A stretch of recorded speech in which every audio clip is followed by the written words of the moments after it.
अच्छा, अस्सलाम वालेकुम सबको। सबसे पहले तो और वालेकुम अस्सलाम जिन्होंने चैट पे लिखा है।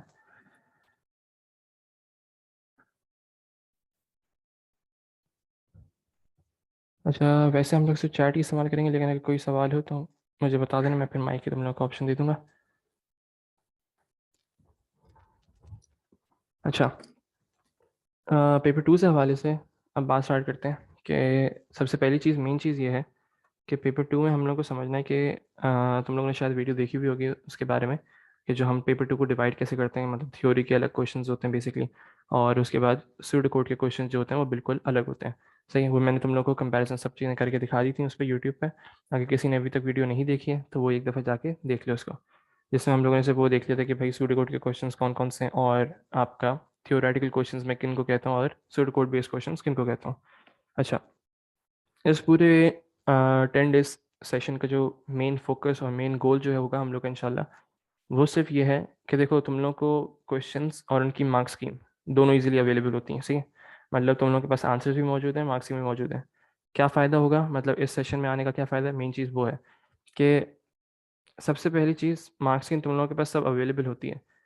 मेन चीज़ जो हम लोगों ने इस सेशन से सीखनी है पूरे 10 दिनों में, वो बेसिकली बस ये सीखना है कि आप लोग सवाल को पढ़ सकें, समझ सकें और प्लान कर सकें। देखो, सूडो कोड लिखने में मुश्किल से मुश्किल अराउंड 5 to 10 मिनट्स लगते हैं, और उससे भी कम बल्कि कह लो। 5 to 10 मिनट्स में आपका सूडो कोड पूरा ख़त्म हो जाता है, अगर आपके दिमाग में ऑलरेडी लॉजिक बनी हुई हो तो। मतलब अगर आपके दिमाग में सब पता है आपको कि भाई अगर मैं फंक्शन होगा, ये प्रोसीजर होगा, आपको सब पता है, फिर आपने पता है सब चीज़ें आपने आइडेंटिफाई कर ली कि इसमें मैं फॉर लूप लगाऊंगा, कंडीशनल लूप लगाऊंगा, जो भी लगाएंगे, फिर आप उसमें ये फ्लैग्स होंगे, count equals to count plus one करना है, सम करना है या नहीं करना, एरेस को कैसे डील करना है, फाइल्स ओपन करनी है नहीं करनी, ये सारी चीज़ें अगर आपके पहले से दिमाग के अंदर मौजूद हैं तो मुश्किल से 5 to 10 मिनट्स में ईजिली सवाल हो जाना चाहिए। सही, क्यों? क्योंकि कुछ इसमें लिखने की ज़रूरत होती नहीं है, ज़्यादा से ज़्यादा आई गेस एक पेज का होता है, और वो भी सिर्फ एंड, इफ देन, छोटी छोटी कंडीशंस हैं। ईजिली 5 to 10 मिनट्स में हो जाता है, लेकिन एक सवाल में आराम से तकरीबन आप लोग अच्छा खासा टाइम अपना वेस्ट कर सकते हैं। किस चीज़ में? थिंकिंग के अंदर। तो कोशिश ये करनी है कि इस 10 डेज सेशन के बाद आप लोग का मेन गोल ये हो कि आप लोग, मेरा मेन गोल ये है कि आप लोग को सोचना आ जाए कि सवाल सॉल्व कैसे करते हैं, पढ़ना आ जाए, हर एक एक लाइन का मतलब समझना आ जाए कि इस पर्टिकुलर लाइन को हम कैसे एग्जीक्यूट करेंगे। अच्छा, दूसरी चीज़ ये कि केस वाइज़ आप लोगों को कराने का जो मेन फ़ायदा है, वो ये है कि अगर आप लोग का जो थिंकिंग टाइम है वो कम हो जाता है। मतलब आप जब सवाल देखेंगे तो आप उसको थोड़ा बहुत आइडेंटिफ़ाई कर सकते हैं। हाँ भाई, ये इसमें थोड़ा बहुत एक्सट्रैक्शन से रिलेटेड है, तो मुझे बिल्ट इन फंक्शंस अप्लाई करने होंगे, लेफ्ट, राइट, मिड वाले। और फिर आपने कहा कि भाई इसमें कोई और फाइल का कोई सवाल है जिसमें आपको एक्सट्रैक्शन करवानी है, आपको स्टोरिंग करवानी है, एरे के अंदर इंडेक्सिंग करवानी है। तो ये सारी चीज़ें अगर कोई पिक्सल से रिलेटेड, जैसे अभी रिसेंट मेजून का क्वेश्चन था जो कि पिक्सल से रिलेटेड था, उसमें अच्छे खासे लोग कंफ्यूज हुए थे। लेकिन अगर आप लोगों को सिर्फ इतना पता होता कि most of the time images और पिक्सल के क्वेश्चंस जो होते हैं वो 2D एरे बेस्ड क्वेश्चंस होते हैं, तो उसमें आप लोग का थोड़ा बहुत थिंकिंग टाइम जो है वो कम हो जाता है। तो मेन गोल अभी फ़िलहाल हम लोग का यही है कि जो आप लोगों का थिंकिंग प्रोसेस है वो आपका बेहतर हो जाए और प्रॉब्लम सॉल्विंग स्किल्स आप लोगों को आ जाए। सही।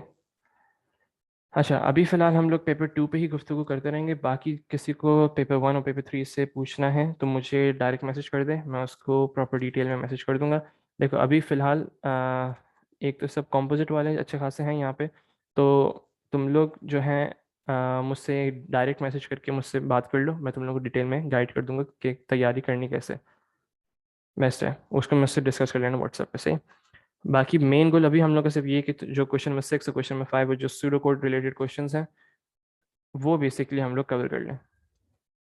सही है? चलो स्टार्ट करते हैं। जिस किसी को भी सवाल हो वो चैट में पूछ ले, और अगर नहीं समझा पा रहे चैट में तो मुझे आप लोग P4 एग्जाम है भाई, सारे मेरे मेरे जितने भी बैच हैं उन सबको मैंने एग्जाम करवाया हुआ है।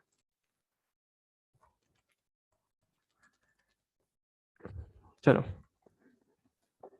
केस वन है टाइम और एक्सट्रैक्शन से रिलेटेड। टाइम से थोड़ी बहुत कैलकुलेशंस होती हैं, वो कैसे करनी है आप लोगों ने, और डाटा को एक्सट्रैक्ट कैसे करना है एरे से, वो हम लोग सीखेंगे अब इसमें, और थिंकिंग प्रोसेस पे फोकस करना है। अच्छा, कोशिश करो कि सूडो कोड को तुम लोग लिखो नहीं। सही है, नोट्स मिल जाएंगे तुम लोगों को, सब चीज़ें मिल जाएंगी by the end of the session, मतलब 10 डेज सेशन के बाद मिलेंगी। मैं ये करूँगा कि जैसे हम लोग जो क्वेश्चंस क्लास में कर रहे हैं उनको क्लास में डिस्कस करेंगे प्रॉपर, सिर्फ मैं सॉल्व नहीं कर रहूँगा, क्योंकि वही आपको सोल्यूशन मार्क्स ही में भी मिल जाएगा, कोई ऐसा मसला नहीं है उसमें। तो मेरा मेन गोल ये है कि आप लोगों के साथ डिस्कस कर लूँ, मैं किसी भी बच्चे का मतलब चूज़ कर सकता हूँ जो कि मुझे बेसिकली समझाएगा हमें कि हमें इस पर्टिकुलर प्रोसेस में क्या करना होगा। सही है। और कोई भी अगर जैसे बुलेट पॉइंट है तो वो कैसे सॉल्व करना होगा। मेन चीज़ यही है कि सिर्फ आप लोगों को सोचना आ जाए, बाकी सारी चीज़ें आसान है, कोई ऐसा मसला नहीं है इसमें पूरे क्वेश्चन नंबर 6 और क्वेश्चन नंबर 5 के अंदर। सही। चलो, क्वेश्चंस को मतलब आंसर्स को लिखना नहीं, बस मेरे साथ ही डिस्कस करो। फिर एंड हर दिन जैसे हम लोग जो क्वेश्चंस करेंगे वो मैं तुम लोगों को दे दूंगा, वो घर पे जाके मतलब बेसिकली घर पे ही हो लेकिन फिर भी मतलब क्लास के बाद तुम लोग उसको फिर से अटेम्प्ट करना, ताकि तुम लोग बगैर देखे बगैर कुछ की अपनी लॉजिक लगाए सब चीज़ें अपनी करनी है, सिर्फ समझना है, और बाद में फिर तुम लोगों ने खुद अटेम्प्ट करना है। मैं क्वेश्चन सबको ग्रुप पे सेंड कर दूंगा। सही। पहले मैं यहाँ पे क्वेश्चन ज़रा कॉपी कर लूँ।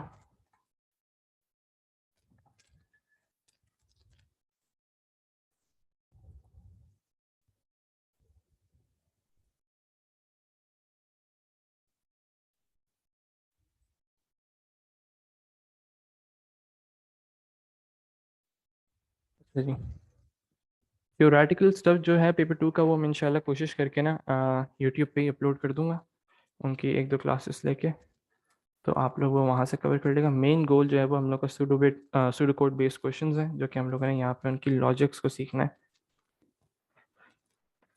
अच्छा, सबसे पहली चीज़ ये है कि स्टार्ट करते हैं। देखो, कोई भी क्वेश्चन हो ना, सूडो कोड बेस्ड क्वेश्चन, सबसे मेन चीज़ ये है कि तुम लोग इसको पढ़ना सीखना है बस। सही है। हर एक एक पॉइंट को स्टडी करना है, और उस पर्टिकुलर, देखो रीडिंग एक चीज़ होती है और एक चीज़ होती है समझना कि भाई क्या क्या हो सकता है, पॉसिबल प्लानिंग करनी होती है कि चलो अगर ये इन्होंने ऐसे दिया हुआ है तो ये हमसे क्या करवाना चाह रहे हैं। सही। चलो यहाँ से हम क्वेश्चन पढ़ना स्टार्ट करते हैं।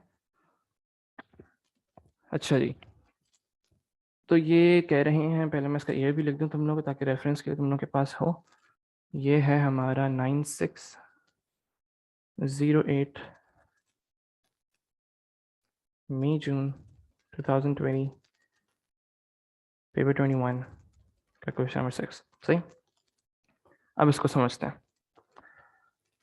अच्छा, मैं किसी को भी माइक खुलवा सकता हूँ, तो सब बराए करम तैयार रहें और गौर से पढ़ें। चलो, सवाल में वो कह रहे हैं, a company hires out rowing boats on a lake. सही है। The company has 10 boats numbered from 1 to 10। सबसे पहला हम लोगों ने पॉइंट अपना नोट डाउन किया कि कंपनी है उसके पास 10 बोट्स हैं, और हर एक बोट को उन्होंने,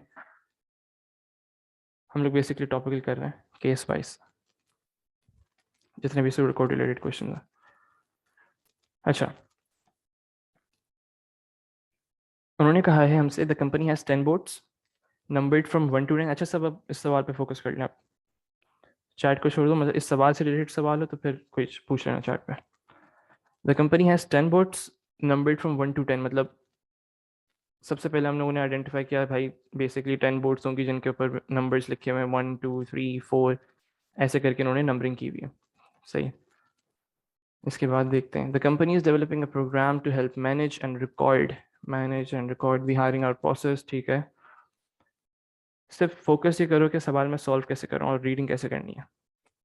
higher information is stored in 3 global 1D arrays. चलो, सबसे पहला वर्ड जो हम लोगों ने सीखना है आज के लिए वो ये है कि मुझे सबसे पहले चैट में जवाब दो तुम लोग कि ग्लोबल 1D एरेज का क्या मतलब होता है। चैट पे जवाब चाहिए जल्दी। नहीं पता तो लिख दो चैट पे कि नहीं पता।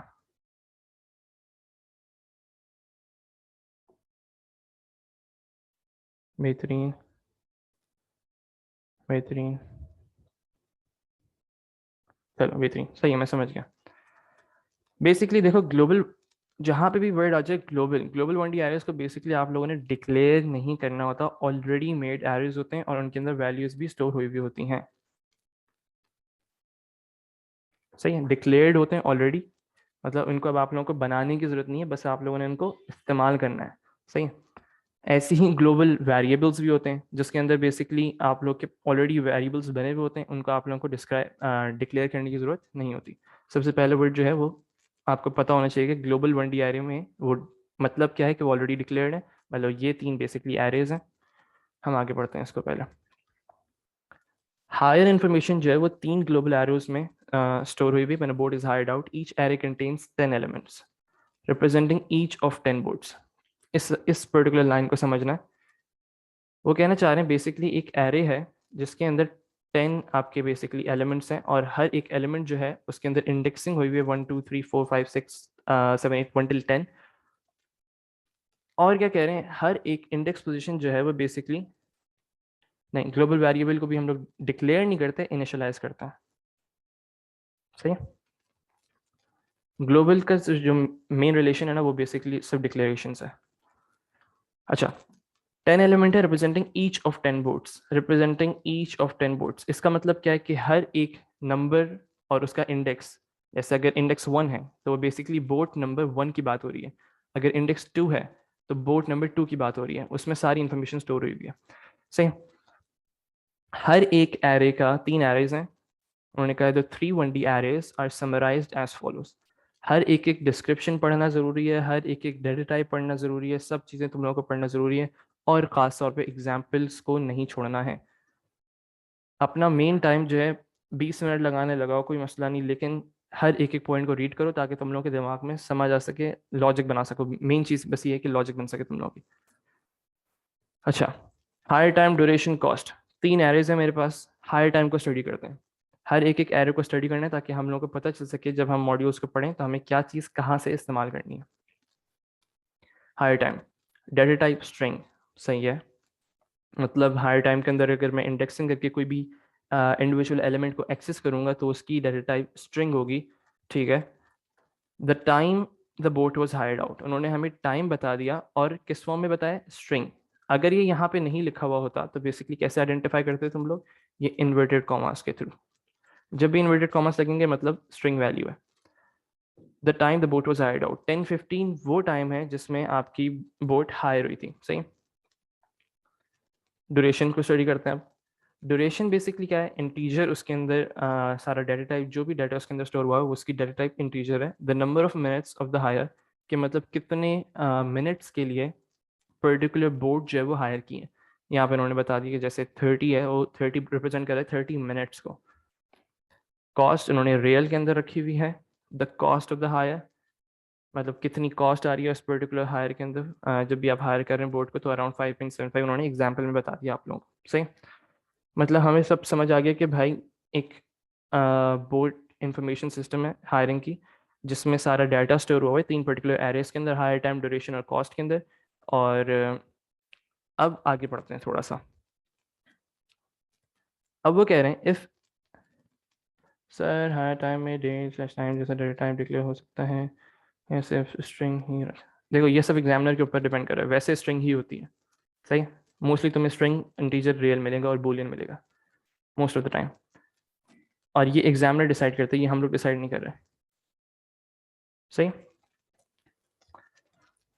अच्छा, अब वो कह रहे हैं, यहाँ से पढ़ो। If an individual board is not currently on hire, अगर कोई बोर्ड हायर नहीं हुई भी है, कोशिश किया करो कि अपनी इसको अपनी लैंग्वेज के अंदर ट्रांसलेट कर लो ताकि तुम लोग इसको प्रोसेस करने में थोड़ी आसानी हो जाए। If an individual board is not currently on hire मतलब अगर कोई बोर्ड हायर नहीं हुई भी है, the corresponding element the corresponding element of the hire time. जैसे सपोज करो कि अगर बोर्ड नंबर 1 हायर नहीं हुई भी थी तो हायर टाइम का जो इंडेक्स पोजीशन 1 है उसके ऊपर क्या लिखा हुआ होगा, अवेलेबल। उन्होंने हमें यहाँ पे बता दिया will have, hire time array will be set to available. सही। चलो हमें अच्छी खासी नॉलेज मिल गई यहाँ तक। अच्छा, एक चीज़ बता दूं कि कभी भी क्वेश्चन को देख के हम लोगों ने उस पर्टिकुलर मॉड्यूल को नहीं पढ़ना है। कभी भी ऐसा नहीं करना। हमेशा स्टार्टिंग से स्टार्ट करो, किस मॉड्यूल को स्टडी करना है, और फिर फैसला करो कि भाई चलो अगर हमें लिस्ट अवेलेबल बनानी है। अच्छा, मैं ये क्यों कह रहा हूँ, क्योंकि कभी कभार, जैसे अगर इस पर्टिकुलर एग्जाम्पल में तो नहीं है, लेकिन कभी कभार क्या होता है कि आप जैसे लिस्ट अवेलेबल का कोड लिख रहे हैं लेकिन उसके अंदर जो है और भी जैसे ऐड टाइम का और रिकॉर्ड हायर का मॉड्यूल भी उन्होंने कॉल करवाया हुआ है।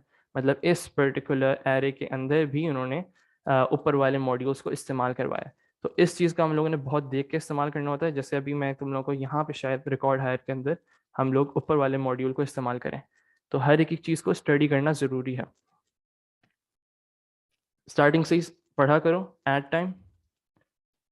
अच्छा, अब वो कह रहे हैं कॉल्ड विद 2 पैरामीटर्स। देखो, मोस्ट ऑफ द टाइम 99% वो तुम लोगों को पैरामीटर्स बताएंगे, सही है।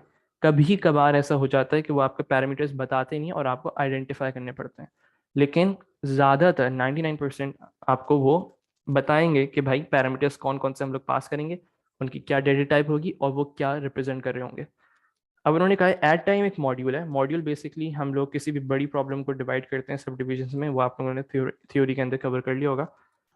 अच्छा, बेसिकली ये फंक्शंस होते हैं या तो प्रोसीजर्स होते हैं। Called with 2 parameters, a string parameter number 1 क्या है, अ string value representing a time, सही है। An integer value representing a duration in minutes, मतलब एक एट टाइम है। अच्छा, पैरामीटर्स का कॉन्सेप्ट अगर किसी को क्लियर नहीं है तो मैं तुम लोग को फिर से थोड़ा बहुत बता दूं कि जैसे हम लोग बेसिकली मैथ्स के अंदर एफ ऑफ एक्स का फंक्शंस बनाते हैं, एक्स स्क्वायर प्लस एक्स, तो ये एक्स जो है ये बेसिकली एज अ पैरामीटर इस्तेमाल हो रहा होता है। अगर आप लोगों ने लेक्चर्स अभी तक नहीं देखे हैं, तो जो भी पैरामीटर्स की वैल्यू है वो चेंज होती रहती है और यहाँ पे हम अपडेट करके अपनी वैल्यूज़ को आंसर निकालने के बाद बेसिकली वो स्टोर हो जाता है एफ ऑफ एक्स के अंदर, सही है। तो बिल्कुल सेम कॉन्सेप्ट इसके अंदर भी है। एट टाइम बेसिकली हमारा एफ ऑफ एक्स है और इसके अंदर जो पैरामीटर पास होंगे वो ये 2 पैरामीटर्स पास होंगे। एक स्ट्रिंग वैल्यू होगी जो कि टाइम को रिप्रेजेंट कर रही होगी, एक इंटीजर वैल्यू होगी जो कि रिप्रेजेंट कर रही होगी ड्यूरेशन इन मिनट्स, ठीक है। अब वो कह रहे हैं adds the duration to the time to give a new time. क्या मतलब कि ये एड टाइम को जो मॉड्यूल है वो बेसिकली क्या करेगा, ड्यूरेशन ऑफ द टाइम को कैलकुलेट कर रहा है। क्या मतलब, टाइम और इन दोनों को ड्यूरेशन इन मिनट्स और टाइम को ऐड करेगा। कैसे करेगा वो हमारा काम अभी फिलहाल नहीं है। अगर हमें ये कहेगा कि ऐड टाइम का मॉड्यूल बनाना है तो हम फिर बनाएंगे इसको। अभी फिलहाल बस बेसिक हम लोगों ने सीख ली कि ये क्या कहना चाह रहा है कि स्ट्रिंग और इंटीजर वैल्यू को ऐड करके टोटल टाइम देगा हमें, ठीक है। Returns the new time as a string, किस फॉर्म में दे रहा है, स्ट्रिंग की फॉर्म में दे रहा है। हम लोगों ने अभी तक सिर्फ और सिर्फ ऐड टाइम का मॉड्यूल स्टडी किया है। अब इसके बाद आगे बढ़ते हैं। अब वह हमसे कह रहा है लिस्ट अवेलेबल। लिस्ट अवेलेबल भी एक मॉड्यूल है। हर एक मॉड्यूल को स्टडी करो प्रॉपर डिटेल में और हर एक बुलेट पॉइंट के मार्क्स होते हैं, इन सब चीज़ों को ख्याल रखना है। अच्छा, list available called with a string. अच्छा, मुझे सब एक दफ़ा चैट पे जल्दी से जवाब दो, क्या ऐड टाइम फंक्शन है या प्रोसीजर?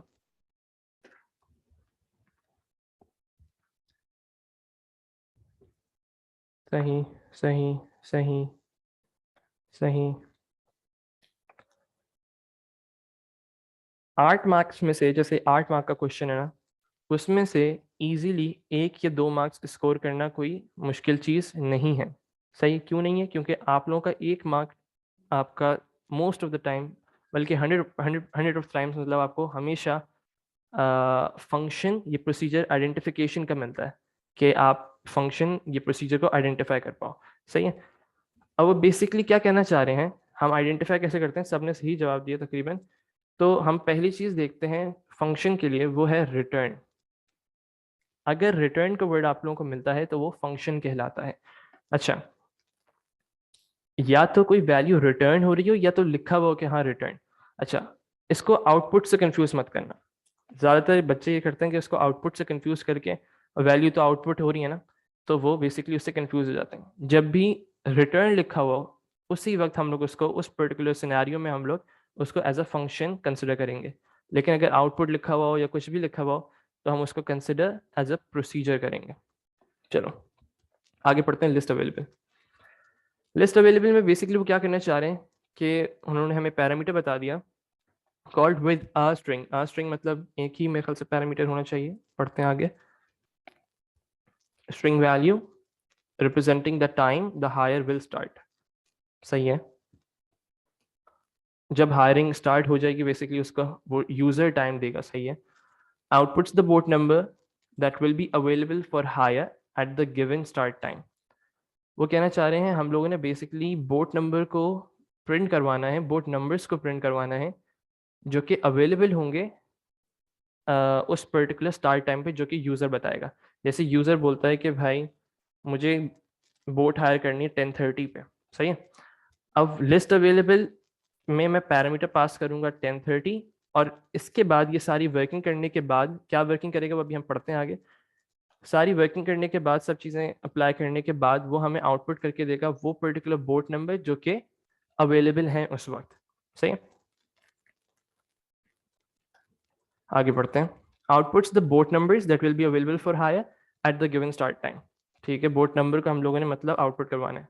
अब बोट विल बी अवेलेबल, अब यहाँ से बेसिकली कंडीशंस आ रही हैं। इफ का मतलब आया, यहाँ पे लिखा हुआ इफ, तो आप लोग इजीली आइडेंटिफाई कर सकते हैं कि अगर ये कंडीशंस मीट होंगी तो, और इधर और का केस भी आप लोगों को इजीली समझ आ रहा होगा कि कोई भी इसमें से जब हम इफ की कंडीशन लगाते हैं तो इसमें बूलियन ऑपरेटर्स इस्तेमाल कर रहे होते हैं, तो एक एंड होता है और एक और होता है। तो इजीली आपको क्वेश्चन पढ़ के ये समझ आ रहा है, या आपको क्वेश्चन सॉल्व करते हुए आइडेंटिफाई नहीं करना। ये बेसिकली आप लोग जब क्वेश्चन को स्टडी कर रहे हो उसी वक्त आप लोगों को चीज़ें समझ आनी चाहिए। अपने क्वेश्चन को ऐसे सोचा करो, ऐसे रीड किया करो कि मैं कोड लिख रहा हूँ बेसिकली, सही है। अब boat will be available for hire, मतलब मुझे यहाँ पे इफ कंडीशन लगानी पड़ेगी, ठीक है। करंटली नॉट ऑन हायर, मतलब जो कि अभी हायर नहीं हुई भी। अच्छा, अब ये मैं डिस्कस करता हूँ तुम लोगों से। नहीं नहीं नहीं नहीं नहीं नहीं नहीं, मैं बताता हूँ किसी को भी, मैं 1 मिनट माइक खुलवाता हूँ फिर पूछता हूँ। करंटली नॉट ऑन हायर, ठीक है। Due back before the given hire start time, सही है। Due back before the given hire start time मतलब सपोज करो कि मैंने स्टार्ट टाइम दिया है कि 10:30 बेसिकली स्टार्ट टाइम है, जो मुझे 10:30 पे बोट हायर करनी है। सपोज करो कि एक बोट अवेलेबल नहीं है, लेकिन उसका ड्यू बैक टाइम जो है ना वो तकरीबन 10 o'clock है, मतलब वो 10 बजे तक वापस आ जाएगी। तो बेसिकली इस बोट को भी मैं कंसिडर करूंगा कि ये भी बोट अवेलेबल है, सही है। अब इन कंडीशंस को कैसे अप्लाई करेंगे वो सब अभी आप लोगों ने डिस्कस करना है, ये मैं नहीं बताऊंगा, सही। उसके बाद वो कह रहे हैं output the number of each boat available, मतलब जैसे ही ये कंडीशंस ट्रू होती रहेंगी मुझे बोट को आउटपुट करवाना होगा, ठीक है, नंबर ऑफ बोट अवेलेबल्स को। Output the total number of boats available और a suitable message if there are none. चलो, अब 2-3 अल्फाजों का मतलब सीखते हैं हम लोग। सबसे पहला वर्ड है सूटेबल मैसेज, और दूसरा वर्ड है जो कि आप लोग को मिलता है वो है प्रॉम्प्ट। इन दोनों के मार्क्स होते हैं, सही है। इन दोनों के मार्क्स होते हैं, मतलब आपको एक सूटेबल मैसेज क्रिएट करना चाहिए कि like there are no boats available, कुछ भी मैसेज हो, प्रॉपर स्ट्रिंग वैल्यू हो जो कि आप उसको देते हैं। अगर वो आपसे बोले कि आप प्रॉम्प्ट करवाएंगे, प्रॉम्प्ट मतलब होता है कि जब भी आप यूजर से इनपुट ले रहे हैं, कुछ भी कुछ कोई भी चीज़ आप अगर इनपुट लेंगे तो आप उसको बताएंगे कि क्या इनपुट करना है। सर लास्ट 2 पॉइंट्स में डिफरेंस क्या है? चलो फिर से पढ़ते हैं। उन्होंने कहा output the number of each boat available. जैसे बोट नंबर 1 अवेलेबल है, 2 अवेलेबल है, 3-4 अवेलेबल नहीं है, 5 अवेलेबल है, 6 अवेलेबल है, तो एक तरीके से लिस्ट होकर आ जाएगा 1, 2, 4, 5, सही है। ईच बोट, हर एक एक वर्ड को गौर से पढ़ो, ईच बोट, ठीक है।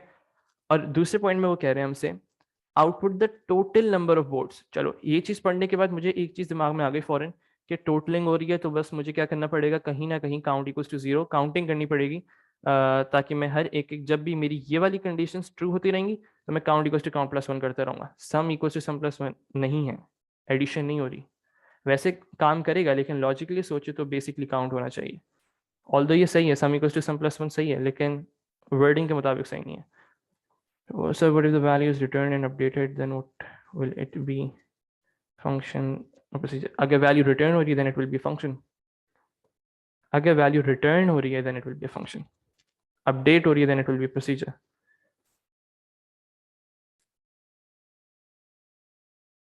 हाँ हाँ, सब सब करवा रहा हूँ,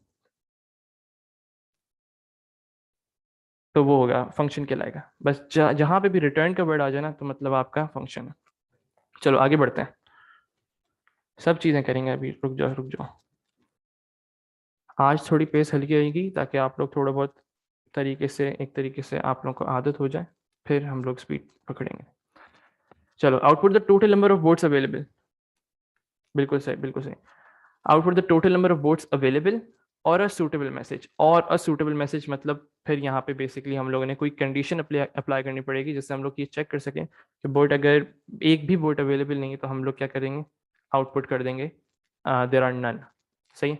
अब वो हमसे कह रहे हैं right pseudo code for the module list available. सही। Are there separate marks or meaningful? नहीं नहीं नहीं नहीं नहीं नहीं नहीं, ऐसा नहीं है। बेसिकली वो आप लोग की लॉजिक को कंसिडर कर रहे होते हैं। चलो, अच्छा, जो भी क्वेश्चन पूछ रहा है ना वो डायरेक्ट मैसेज पे मत पूछे अभी फिलहाल, डायरेक्ट करके पूछे ताकि बाकी सब भी समझ सकें कि किस चीज़ का आंसर हो रहा है बेसिकली। चलो, अब मुझे ये बताओ, तुम लोग थोड़ा बहुत सोचो इस चीज़ को।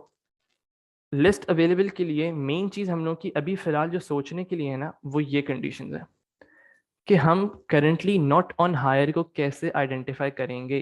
ये वाला पॉइंट कैसे आइडेंटिफाई करेंगे, जल्दी डिस्कस करो चैट पे।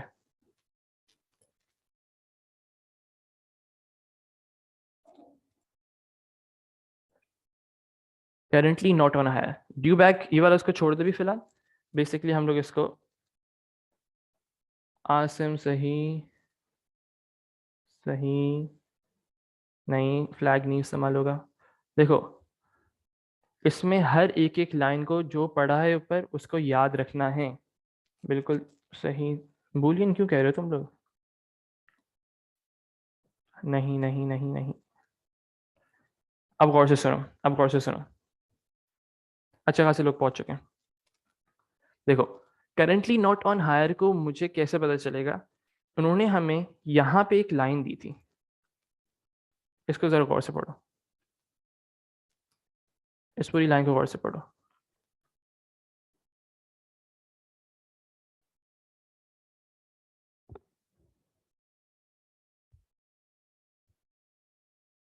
सही। वो कहना चाह रहे हैं कि जो हायर टाइम का एरे है उसके अंदर अगर कोई बोट हायर नहीं हुई भी होगी तो वो क्या, वहां पे क्या लिखा हुआ होगा? Available. The corresponding element of the hire time array will be set to available. यहाँ पे फोकस करो। अगर हम लोग बेसिकली क्या करेंगे, अब यहाँ पे थोड़ा सा हम लोगों ने कॉन्सेप्ट लगाया कि हम लोगों ने सबसे पहली कंडीशंस क्या अप्लाई करनी है कि currently not on hire and due back before the given hire start time. अच्छा, अब इसको सॉल्व करना स्टार्ट करते हैं और सॉल्व करते करते हुए हम लोग इसी थोड़ी बहुत चीज़ों को और समझते जाएंगे। सबसे पहली चीज़, if board equals to available, नहीं, अभी देखो, अब देखो, बेसिकली सबसे पहला स्टेप क्या है तुम लोगों का? मुझे जल्दी से चैट पे जवाब दो। Identification of if it's either a procedure or a function. List available is a function or a procedure, जल्दी चैट पे जवाब।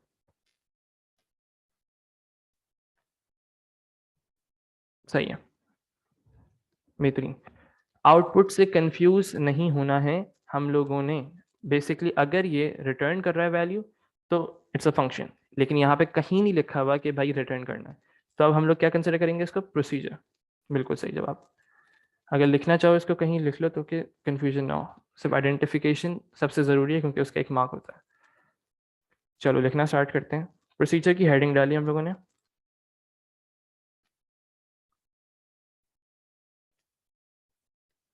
प्रोसीजर का नाम खुद से चूज नहीं करना है, उन्होंने यहाँ पे हमें दिया हुआ है, ये मॉड्यूल है बेसिकली, हमें इसको क्रिएट करना है ना, तो यही हमारा प्रोसीजर का नाम कंसिडर होगा।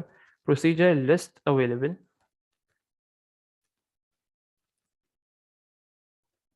ब्रैकेट, ब्रैकेट के अंदर क्या आता था? The parameters which are passed, ऊपर हम लोगों ने स्टडी किया, called with a string value representing the time the hire will start. Hire time जो है वो बेसिकली कब स्टार्ट होगा? तो बेसिकली हमें क्या दे रहा है कि हायर टाइम, मैंने यहाँ पे, अच्छा, जितने वेरिएबल को तुम लोग सेंसिबल रखोगे इसमें कोई एग्जामिनर का फ़ायदा नहीं, वो बेसिकली तुम्हारी कंडीशंस को देखेगा, सब चीज़ों को देखेगा, वो मार्क कर देगा। यहाँ पे मैं अगर कुछ भी लिख दूँ, ए लिख दूँ, कोई मसला नहीं है मुझे। लेकिन जितना सेंसिबल वेरिएबल नेम तुम लोग रखोगे उतना तुम लोगों के लिए आसानी है सवाल को सॉल्व करना। मतलब आगे जाके कंफ्यूज हो जाओगे कि अगर ये मैंने ए लिखा हुआ है तो ये बेसिकली ए है क्या। अगर मैं हायर टाइम लिखूंगा तो मुझे पता होगा कि भाई ये हायर टाइम है, इसमें हायर टाइम की वैल्यू स्टोरेज भी होगी। हायर टाइम कर लो या स्टार्ट टाइम कर लो, बिल्कुल सही है। तो सेंसिबल वेरिएबल नेम्स चूज करने। नहीं नहीं, कोई ऐसा मसला नहीं है, वो कंपलसरी नहीं है कि आप बाय रेफ चूज करें या बाय वैल्यू चूज करें। इसको स्टार्ट टाइम कर दें क्योंकि ऊपर है। चलो इसको स्टार्ट टाइम कर दो।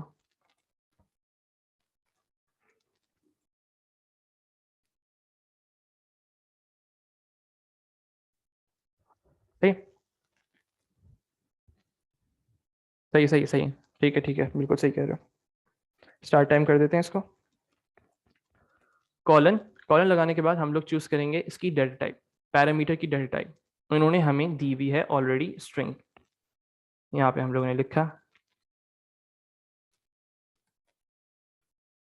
अच्छा अब यहाँ पे पढ़ो, वो कहना चाह रहा है output the total number of boats available. Number of boats मतलब इंटीजर वैल्यू आउटपुट होगी। तो मैं यहाँ पे रिटर्न में क्या लिखूंगा? चैट पे जवाब।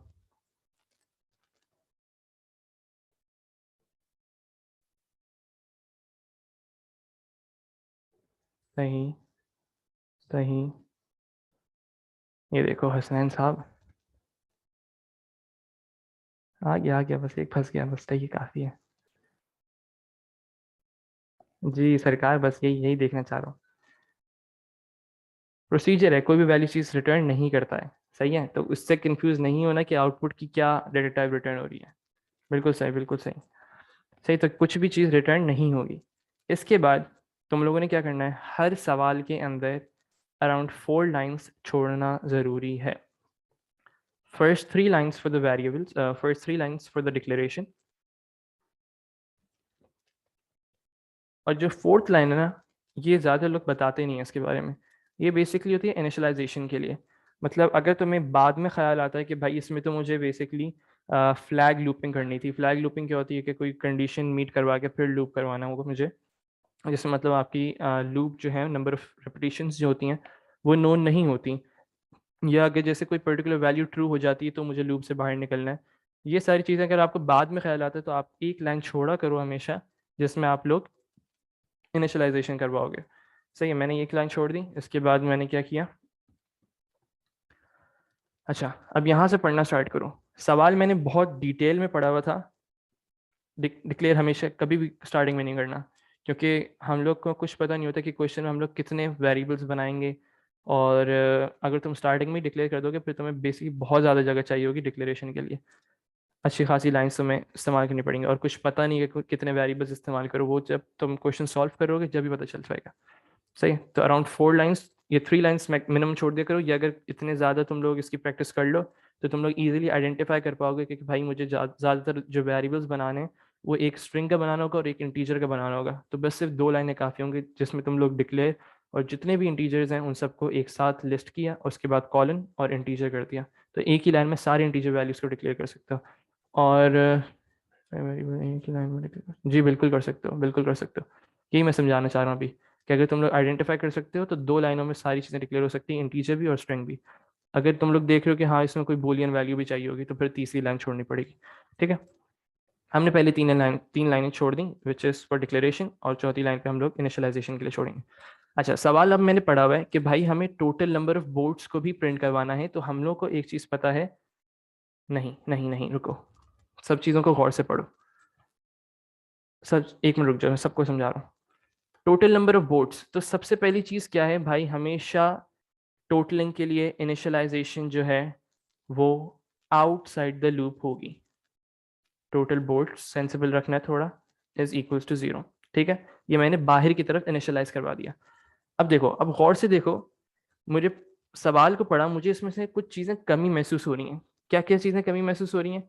Currently not on hire, due back before start time और हायर स्टार्ट टाइम, ये कहाँ से आएगा मेरे पास? बोट नंबर्स मेरे पास कहाँ से आएंगे? और उनकी हायर टाइम, उनका ड्यूरेशन टाइम, ये सारी चीज़ें कहाँ से आएंगी? ये सब सोचना है अब बेसिकली। तो अब मुझे सबसे पहला स्टेप क्या होता है, मेरे पास अगर डाटा होगा, सब गौर से सुनना है इसको, बहुत ज़रूरी चीज़ है। अगर मेरे पास डाटा होगा फिर मैं उसके ऊपर प्रोसेसिंग करूँगा। सही है सर, इनिशियलाइजेशन का फ़ायदा क्या है जब हमने स्टार्ट ही 0 से करना है? इनिशियलाइजेशन के मार्क्स होते हैं पहली चीज़, और आप उसके अंदर बेसिकली वैल्यू को स्टोर करवा रहे होते हैं, क्योंकि वेरिएबल्स जो है वो टेम्प्रेरी मेमोरी होती है। आप लूप के अंदर जब चेंजेस कर रहे होते हैं तो वो ऊपर भी चेंजेस हो रहे होते हैं, तो आपको इनिशियलाइज करवाना पड़ता है। सही है। अच्छा, रूल नंबर 1 ये है, कभी भी सवाल जब सॉल्व कर रहे हो तो बेसिकली तुम लोगों के पास डाटा हाथ में होना चाहिए। मतलब सबसे पहले तुम लोगों के पास वेरिएबल्स के अंदर तुम लोगों को जो भी डाटा चाहिए कंपैरिजन के लिए, कोई भी सिलेक्शन स्टेटमेंट लगाने के लिए, इफ कंडीशन लगाने के लिए, सबसे पहली चीज़ है एक्सेसिंग द डाटा। सही है। कहाँ से मिलेगा? ऊपर पढ़ो, हमारे पास कुछ एरेज दिए हुए हैं और उनकी इंफॉर्मेशन स्टोर हुई हुई है यहाँ पे। सही है। सबसे पहली चीज़ क्या है, मैं इंडेक्सिंग करूंगा, क्योंकि मुझे ऑलरेडी पता है कि ये 1D एरे है और इसमें 10 एलिमेंट्स हैं, तो मैं फॉर का लूप अप्लाई करूंगा। क्यों? क्योंकि उसमें रेपिटेशन नोन है। सबसे पहला काम मैंने किया, फॉर इंडेक्स इक्वल्स टू। क्यों कर रहा हूं मैं फॉर का लूप सबसे पहले अप्लाई? क्योंकि मुझे सबसे पहले डाटा को एक्सेस करना है और हर एक एक एलिमेंट को एक्सेस करना है। नहीं नहीं नहीं नहीं नहीं, उससे कोई फर्क नहीं पड़ता। 1 to 10 तक मैंने एरेस चलाए, ताकि मैं हर एक एक इंडेक्स की वैल्यूज को बेसिकली खुद ऑटोमेटिकली, क्योंकि ये काउंट कंट्रोल लूप है तो ऑटोमेटिकली इंक्रीमेंट होता रहेगा और वो हर एक एक एलिमेंट को बेसिकली एक्सेस करेगा। सही है। For index equals to 1 to 10।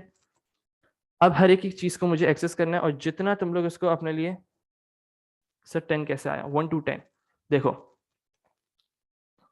उन्होंने हमसे कहा था कि ये सब चीजें सोचनी पड़ती हैं आपको, कि मैं कितनी दफा एक एरे, उन्होंने बताया था बेसिकली 10 उसके अंदर एलिमेंट्स हैं। हर एक एक यहाँ पे देखो कि 10 एलिमेंट्स हैं representing the information of those particular 10 boards, और बोर्ड्स की नंबरिंग भी 1 to 10 हुई भी है। तो हम लोगों ने इजीली आइडेंटिफाई कर लिया कि एरेज होंगे जो कि बेसिकली उसके अंदर 10 एलिमेंट्स बने होंगे और हर एक एलिमेंट का इंडेक्स होगा 1 2 3 4 5 6, जो कि कॉरेस्पॉन्ड कर रहा होगा बोट नंबर को। सही है। मतलब अगर मुझे बोट 1 की इन्फॉर्मेशन चाहिए तो मैं इंडेक्स पोजिशन 1 को इस्तेमाल करूंगा। सही है। क्लियर हो गया? चलो, 1 to 10 तक का हम लोगों ने फॉर लूप अप्लाई किया, क्यों किया वो सब हम लोगों ने डिस्कस कर लिया। अब इसके बाद हर एक एक वेरिएबल को, कोई प्रोग्रामर बनने की ज़रूरत नहीं है, कोई इसमें तुम लोगों को ऐसा नहीं कि भाई मैं एक ही इफ़ कंडीशन के अंदर सारी चीज़ें कर दूंगा, कुछ ऐसा नहीं करना। हर एक एक स्टेप को बहुत सुकून से करो, ताकि तुम लोगों के पास जब विजुअलाइज हो रहा होगा सारी चीज़ें। सर क्यों यूज़ किया फॉर, दोबारा बता देंगे प्लीज़? ठीक है। देखो, क्योंकि ये 1D एरे था, 1D एरे था और 10 टाइम्स रेपिटेशन हो रही है और हमें इंडेक्सिंग करवानी पड़ेगी। So using equal to sign is allowed, या फिर एरो यूज करें? इक्वल टू साइन अलाउ है, दोनों चीज़ अलाउ है, कोई ऐसा मसला नहीं। सही। क्योंकि अच्छा सवाल ये था कि फॉर लूप हम लोगों ने क्यों इस्तेमाल किया। देखो, हमें रेपिटेशन नोन थी, पहला रीजन इसका, और एक एक चीज़ लिखी हुई है कि 1 to 10 तक आप लोगों ने बेसिकली एलिमेंट्स एरे है जिसके अंदर 10 एलिमेंट्स हैं, तो हर एक एक एलिमेंट को एक्सेस करने के लिए हम लोग को क्या करना पड़ता, hire time equals to hire time 1, hire time 1 किया, फिर उसको कहीं स्टोर करवाया, फिर 2 किया, फिर 3 किया।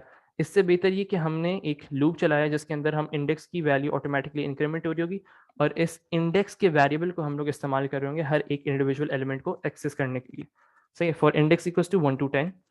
इसके बाद क्या काम है, कोई प्रोग्रामर नहीं बनना, हर चीज़ को अलग अलग सॉर्ट करना है, एक्सेस करना है और विजुअलाइज करना है। सपोज करो कि मैं हायर टाइम का एक वेरिएबल बनाता हूँ। बिल्कुल सही, बिल्कुल सही। जैसे बोर्ड नंबर 1 है, मैं तुम लोग को ना थोड़ा बहुत यहाँ पे विजुलाइज करवा दूँ। तुम लोग अगर एरे को विजुलाइज नहीं कर पा रहे हो तो यहाँ पे देखो ज़रा।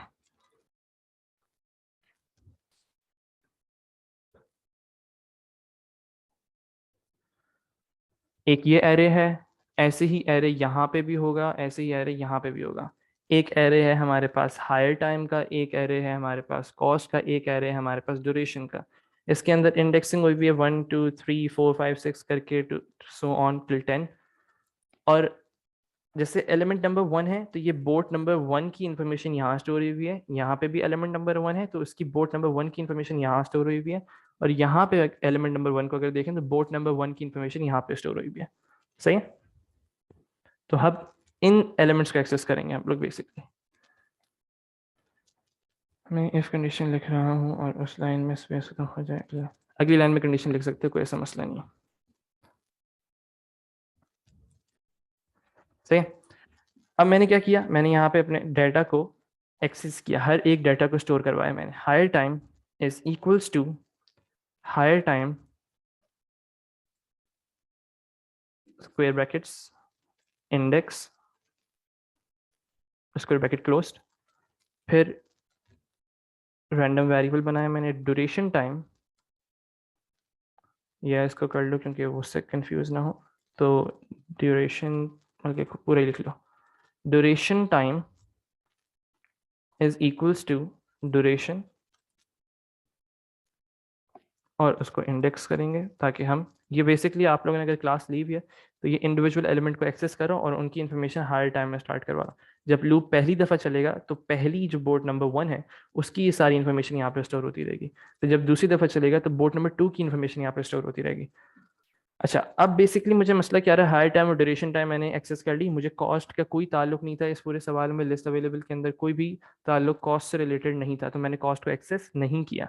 अब उन्होंने कहा था मुझे कि अगर मैं बात करूं इस चीज़ की, करंटली नॉट ऑन हायर को हम इजीली आइडेंटिफाई कर लेंगे, इंडेक्स से एक्सेस करना ज़रूरी है।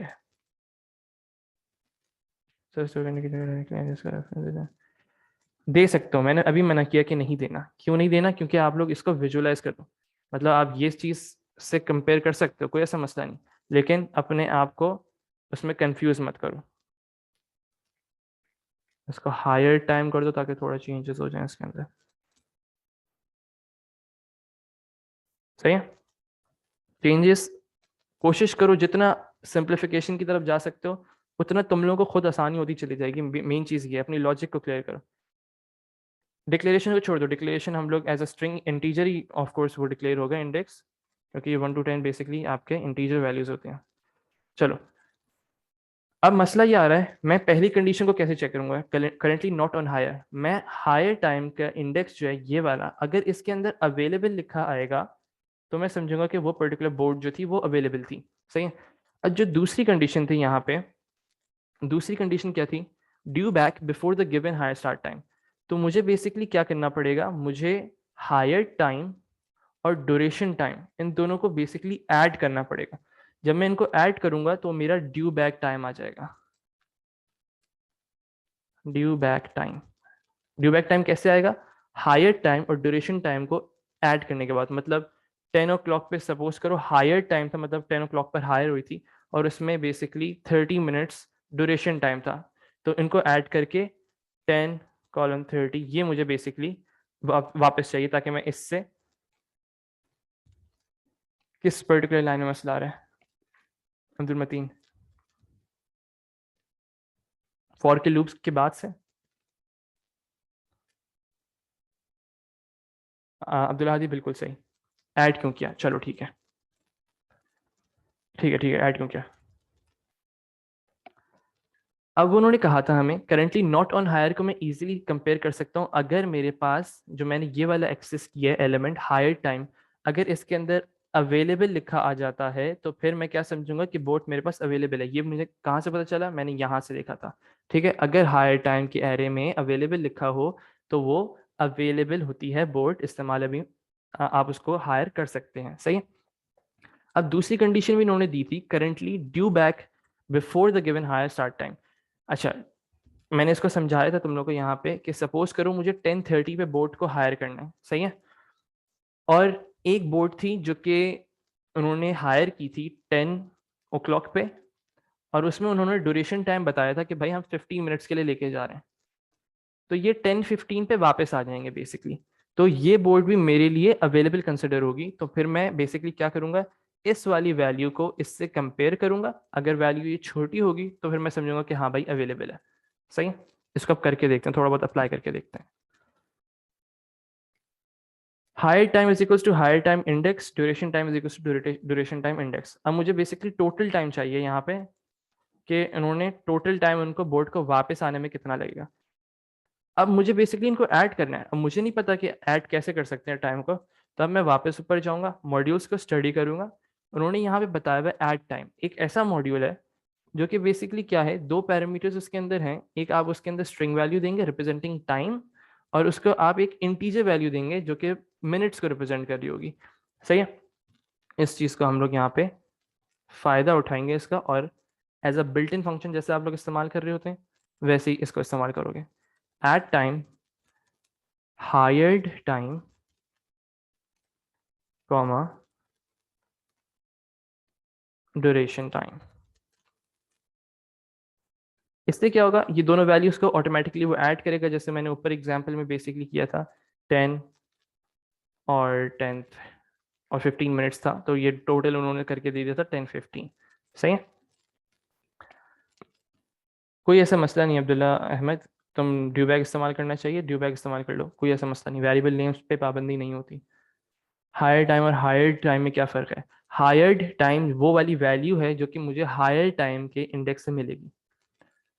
ठीक है अब्दुल्ला, कोई ऐसा मसला नहीं है, वेरिएबल आप कुछ भी चूज़ कर सकते हो। मैंने टोटल टाइम किया क्योंकि मुझे इससे ज़्यादा आसानी से समझ आ रही है। सर एट टाइम में ड्यूरेशन टाइम की जगह ड्यूरेशन लिख सकते हैं। भाई जो आप यहाँ पे इस्तेमाल करोगे ना, जो इस पर्टिकुलर वेरिएबल के लिए नाम इस्तेमाल करोगे वही मुझे लिखना पड़ेगा, क्योंकि इसकी वैल्यूज़ जो है वो ऑल्टर करती रहेंगी उसके ऊपर बोर्ड के नंबर पे। सर कॉल नहीं लिखेंगे फंक्शन से पहले? नहीं, इस पर्टिकुलर सिनेरियो में नहीं लिखेंगे हम लोग, क्योंकि ये वैल्यू जो है ऑटोमेटिकली रिटर्न करेगा और टोटल टाइम के अंदर सेव करेगा। सही है, इसलिए हम लोग इसको कॉल नहीं लिख रहे, हम लोग इसको as a built in function के तौर पर इस्तेमाल करेंगे और टोटल टाइम के अंदर वो वैल्यू को रिटर्न करेगा। सही है, अब मेरे पास क्या क्या चीज़ें आ गई, मेरे पास अच्छी खासी चीज़ें मेरे पास आ गई हैं। कॉल हम जब करते हैं बेसिकली जब आप प्रोसीजर को बुला रहे होते हैं। सही, hire time, duration time, total time is equals to eight time, hire time, duration time, सब मेरे पास डाटा आ चुका है। अब मुझे सारी कंडीशंस को अप्लाई करना है। सिलेक्शन स्टेटमेंट मतलब ये वाली इफ़ की कंडीशंस जो कि मुझे यहाँ से आइडेंटिफाई की थी, इफ़ इट इज़ ईदर। सही है, रिपीट अगेन आफ्टर फॉर। सही है, मसला सबको आ रहा है ज़्यादातर बच्चों को कि फॉर के बाद मैंने ये काम क्या किया। देखो, इसको कहते हैं accessing the information from an array. Array के अंदर से आपको इंफॉर्मेशन एक्सट्रैक्ट करनी है। कैसे एक्सट्रैक्ट करनी है? आप बेसिकली एक फॉर का लूप चलाते हो। फॉर का लूप चलाने के बाद आप एक हर एक एक एलिमेंट को इंडेक्स करते हो। सपोज करो मैं यहीं पे एंड फॉर लिख देता हूँ अभी ऐसे ही रैंडम समझाने के लिए। सही है? तो बेसिकली होगा क्या कि जब ये लूप पहली दफ़ा चलेगा, जब ये लूप पहली दफ़ा चलेगा, इसको हम थोड़ा बहुत कलर चेंज कर लें। जब ये लूप पहली दफ़ा चलेगा तो होगा क्या, इंडेक्स की क्या वैल्यू होगी? इंडेक्स की वैल्यू 1 होगी। अब hire time is equals to, hire time मैंने एरे का नाम और स्क्वायर ब्रैकेट्स के अंदर इंडेक्स की वैल्यू आ जाएगी विच विल बी 1। तो अब बेसिकली क्या होगा, हायर टाइम को जो एरे बना हुआ था ना, उसमें से जो पहली पोजीशन पे पहले इंडेक्स पे वैल्यू थी, सपोज कर लो कोई भी वैल्यू थी, वो आ जाएगी हायर टाइम के अंदर स्टोर हो जाएगी। सही है, फिर उसके बाद ड्यूरेशन टाइम के साथ भी यही होगा, ड्यूरेशन के एरे की पहली पोजीशन पे जो डाटा होगा वो ड्यूरेशन टाइम में आ जाएगा। अब इसके बाद फिर हम total time is equal to eight time और ये वाला एलिमेंट वेरिएबल और ये वाला वेरिएबल, इन दोनों को ऐड करवा देंगे तो हमारे पास टोटल का ड्यू बैक टाइम आ जाएगा। सर हायर टाइम और ड्यूरेशन टाइम को बाद में डिक्लेयर भी कराएंगे? बिल्कुल करवाएंगे, क्यों नहीं करवाएंगे। जो वेरिएबल इस्तेमाल करो इन सबको कहते हैं लोकल वेरिएबल्स, जो आपके सूडो कोड में होते हैं। सही है, चलो अब मुझे कंडीशंस को चेक करना है। मेरे पास डाटा आ चुका है सारा, मैंने एक्सेस कर लिया एरेस से। अब मुझे यहाँ पे कंडीशंस चेक करूंगा। इफ क्या क्या कंडीशंस थी यहाँ पे देखो। सबसे पहली कंडीशन थी currently not on hire. Currently not on hire को कैसे पता चलेगा मुझे? हायर टाइम के अंदर वैल्यू आई हुई होगी, कोई ऐसा मसला नहीं कि ज़्यादा बेहतर हो जाता है, लाइन छोड़ना कोई कंपलसरी नहीं है, ना मार्क्स काटेंगे। जितना कोड तुम अपना वो बनाओगे, मतलब प्रेजेंटेबल बनाओगे, उतना ज़्यादा तुम्हारे एग्जामिनर के लिए भी समझने को होगा, और दूसरा ये कि तुम उसको समझ पाओगे। मेन चीज़ ये है, मतलब ये नहीं हो कि भाई तुम कुछ लिख के बैठ गए, तुम्हें ऊपर से समझ नहीं आ रही कि कहाँ से वैल्यूज़ क्या आ रही हैं। अच्छे खासे बच्चों का जवाब आ गया कि भाई सबसे पहली कंडीशन मैं कैसे चेक करूँगा, if hired time is equal to, string के अंदर मैंने यहाँ पे लिख दिया अवेलेबल। अगर ये अवेलेबल होगा इसके अंदर, अब यहाँ पे मुझे और क्यों लगाना पड़ रहा है? और की आइडेंटिफिकेशन मैंने कहाँ से की थी?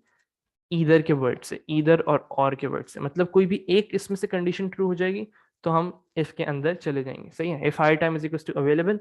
और अब एक बच्चे ने सवाल किया था कि भाई दूसरी लाइन पे लिख सकते हैं? बिल्कुल लिख सकते हैं, मैं यहाँ पे लिख के दिखा सकता हूँ। हायर स्टार्ट, लेकिन हम लोगों ने क्या इस्तेमाल किया था? स्टार्ट टाइम इस्तेमाल किया था ना। Start time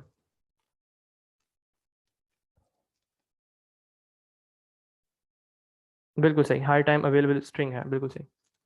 is greater than total time, ऊपर पढ़ो।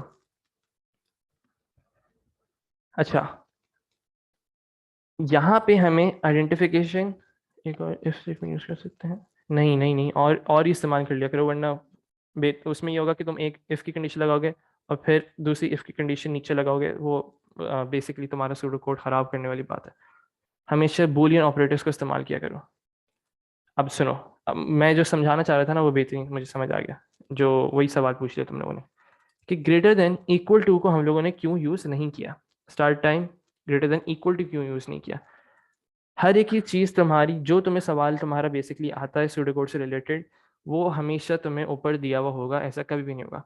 अगर तुम यहाँ पे इस वर्ड पे फोकस करो, ड्यू बैक बिफोर, इसका मतलब है पहले वाले टाइम्स की बात हो रही है। अगर before end on the given hire start time होता, before end on the given, तो फिर तुम लोग ग्रेटर देन इक्वल टू इस्तेमाल करते हैं। सर स्टार्ट टाइम स्ट्रिंग है, हम स्ट्रिंग को कंपेयर कर सकते हैं, बिल्कुल कर सकते हैं, बिल्कुल स्ट्रिंग को कंपैरिजन कर सकते हैं, और वो अलाउ करता है एग्जामिनर आपको। तो start time is greater than total time, तो हम लोगों के पास कंडीशन ट्रू हो जाएगी, हमें पता चल जाएगा कि भाई वो अवेलेबल वोट है। तो फिर मैं यहाँ पे क्या करूंगा, देन आउटपुट, देखो total votes is equal to total votes plus one करेंगे, लेकिन एक चीज और करनी होगी हम लोगों को, और वो क्या है, सवाल को गौर से पढ़ो, output the number of each vote available. सही है, हमें ये वोट नंबर को आउटपुट भी करवाना है, तो मैंने पहले यहाँ पे लिखा आउटपुट। अच्छा, मुझे जरा चैट पे तुम लोग जवाब देना कि किस बोर्ड का नंबर कैसे एक्सेस करूंगा मैं। यहाँ पे तो कहीं नहीं लिखा हुआ बोर्ड का नंबर, सोचो और जवाब दो जल्दी। मैं जब तक एक सूटेबल मैसेज लिख रहा हूँ, सबका जवाब आना चाहिए। बोर्ड का नंबर कैसे एक्सेस करूंगा, बिल्कुल सही, अच्छे खासे बच्चों ने जवाब दे दिया है।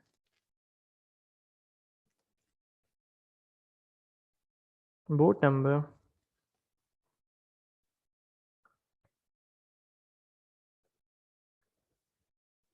विच इज अवेलेबल, ऐसे रैंडम मैसेज लिख दिया। अच्छा, बिल्कुल सही, बिल्कुल सही, बिल्कुल सही। तो बेसिकली क्या हो रहा है कि आपकी जो इंडेक्स पोजीशन है ना, वही हम लोगों की बोट नंबर को रिप्रेजेंट कर रहा था। हम लोगों ने इसको एक्सेस करवाने के लिए जैसे यहाँ पे किया ना, वैसे ही हम लोगों को पता चल गया कि भाई इंडेक्स पोजीशन जो है वो बेसिकली बोट नंबर को रिप्रेजेंट कर रही है। Output boat number which is available colon close comma index. ठीक है, आउटपुट और प्रिंट में कोई फर्क नहीं होता। हुसैन, उससे भी कोई मसला नहीं आएगा कि अगर तुम total equal to total plus one पहले कर लो और आउटपुट बाद में करवा दो, कोई ऐसा मसला नहीं आएगा उससे। और ब्रैकेट क्लोज कर दिया, बिल्कुल सही। अब मैंने यहाँ पे टोटलिंग भी करवानी थी क्योंकि उन्होंने हमें कंडीशन दी है। फिर वही ये सारी चीज़ें जो है ना, बेसिकली आप लोगों की आती है प्रेजेंटेशन के अंदर। इंडेंटेशन के मार्क्स कटते नहीं हैं, लेकिन आपको बताना होता है, एग्जामिनर समझ ही नहीं पाएगा अगर आप इंडेंटेशन कर रहे होंगे, तो वो मार्क्स काटेगा उस लिहाज से कि आपको वो कोड नहीं समझ पाएगा। इसके मार्क्स नहीं कटते कि आपने इंडेंटेशन नहीं दी हुई, क्योंकि वो प्रोग्रामिंग लैंग्वेजेस के अंदर कंपलसरी होता है कि अगर आप इंडेंटेशन देंगे नहीं तो आपको तो आउटपुट ही नहीं आएगा। तो इस पर्टिकुलर सिनेरियो में तुम लोग जो है बनाया करो अपनी आसानी के लिए और एग्जामिनर की आसानी के लिए। बिल्कुल सही जवाब आया है। टोटल, मैंने यहाँ पे क्या वेरिएबल बनाया था, टोटल बोर्ड्स के नाम से बनाया था ना। Total boards is equals to total boards, ये टेक्निक है जो कि बेसिकली हम लोग एडिशन के लिए इस्तेमाल करते हैं, इंक्रीमेंटेशन के लिए। Total boards is equals to total boards plus one, plus one, ठीक है, बिल्कुल सही। अब मैं अपना इफ की कंडीशन को एंड इफ कर दूंगा, और मेरे फॉर लूप भी ऑन था तो मैंने इसको भी एंड फॉर किया। अब देखो, अब एक सवाल आता है एक और, कि चलो मैंने ये सारी चीजें तो कर दी, कौन सी कंडीशन, बाजल,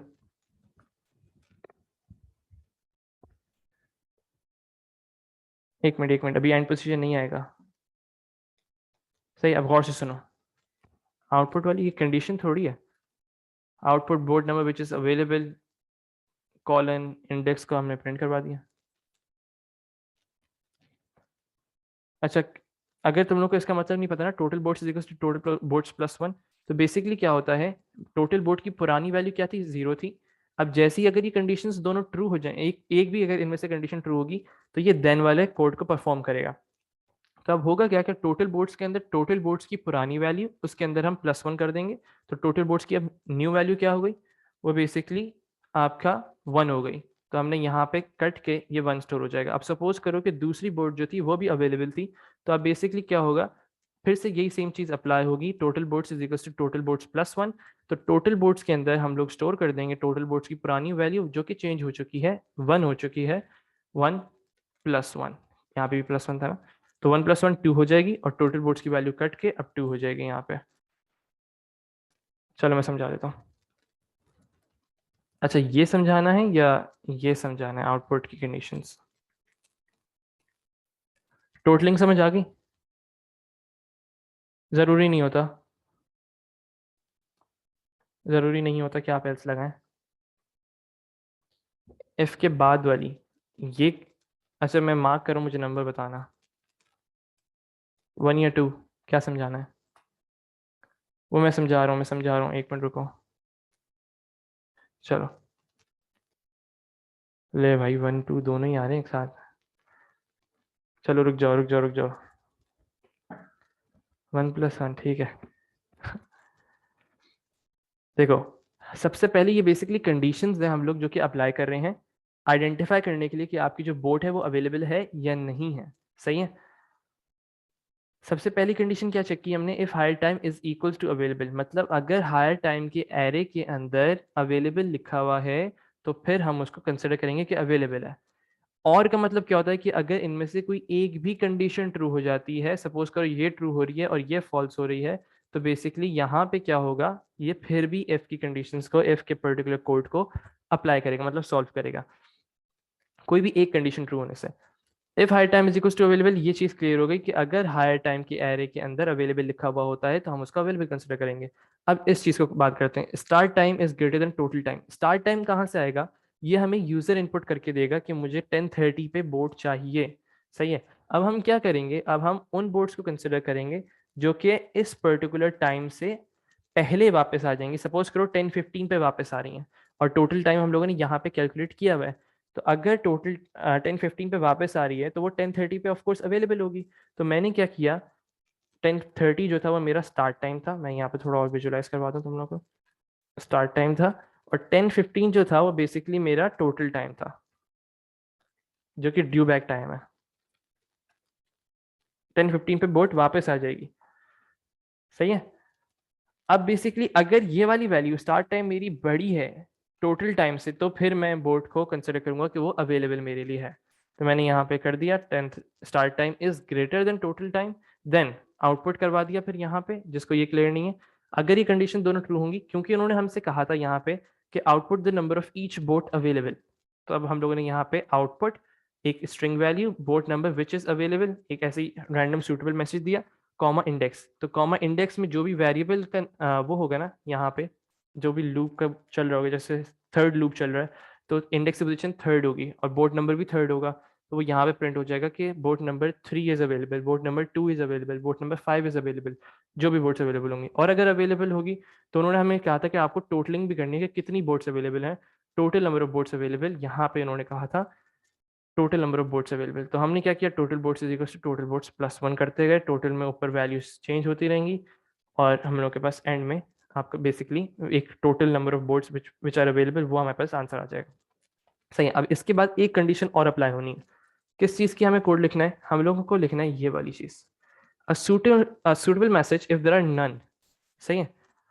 अगर एक भी बोट अवेलेबल नहीं है, अगर मैं, तुम लोग अच्छे खासे बच्चे कहते थे कि अगर मैं यहाँ पे एल्स लगा दूं और यहाँ पे आउटपुट करवा दूं, सपोज करो मैं 1 मिनट यहाँ से एंड हटा देता हूँ, यहाँ पे एल्स लगवा के आउटपुट, और यहाँ पे अगर मैं आउटपुट करवाऊंगा, तो बेसिकली क्या होगा, हम लोगों को ये बताना है, वो सवाल में हमसे ये पूछ रहे हैं, a suitable message if there are none, अगर एक भी बोट अवेलेबल नहीं है। इस चीज़ पे फोकस करो। बिल्कुल सही जवाब आया है कि अगर एक भी बोट अवेलेबल नहीं है तो फिर हम लोगों को ये बताना है कि हाँ भाई एक भी बोट अवेलेबल नहीं है। लेकिन अगर यहाँ पे कर दोगे तो सपोज करो कि बोट नंबर 1 जो थी वो अवेलेबल थी और बोट नंबर 2 जो थी वो अवेलेबल नहीं थी, तो वो बेसिकली ये आउटपुट कर देगा। तो हमारी जो कंडीशन है वो बेसिकली मीट नहीं हो रही। तो ये सारी चीज़ें बहुत सोच समझ के सवाल को सॉल्व करना है। हर एक चीज़ जो है सोचनी है। मेन चीज़ बस यही है।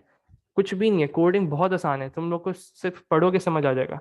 मेन चीज़ बस इतना सा है कि सवाल को समझ लो कि कहाँ से क्या चीज़ उठानी है, क्या चीज़ क्या लॉजिक मैं किस पर्टिकुलर स्टेटमेंट से उठाऊंगा। अगर कोई भी एक चीज़ तुम लोगों ने छोड़ी, तुम लोग का सवाल इजीली गलत हो सकता है। सही है।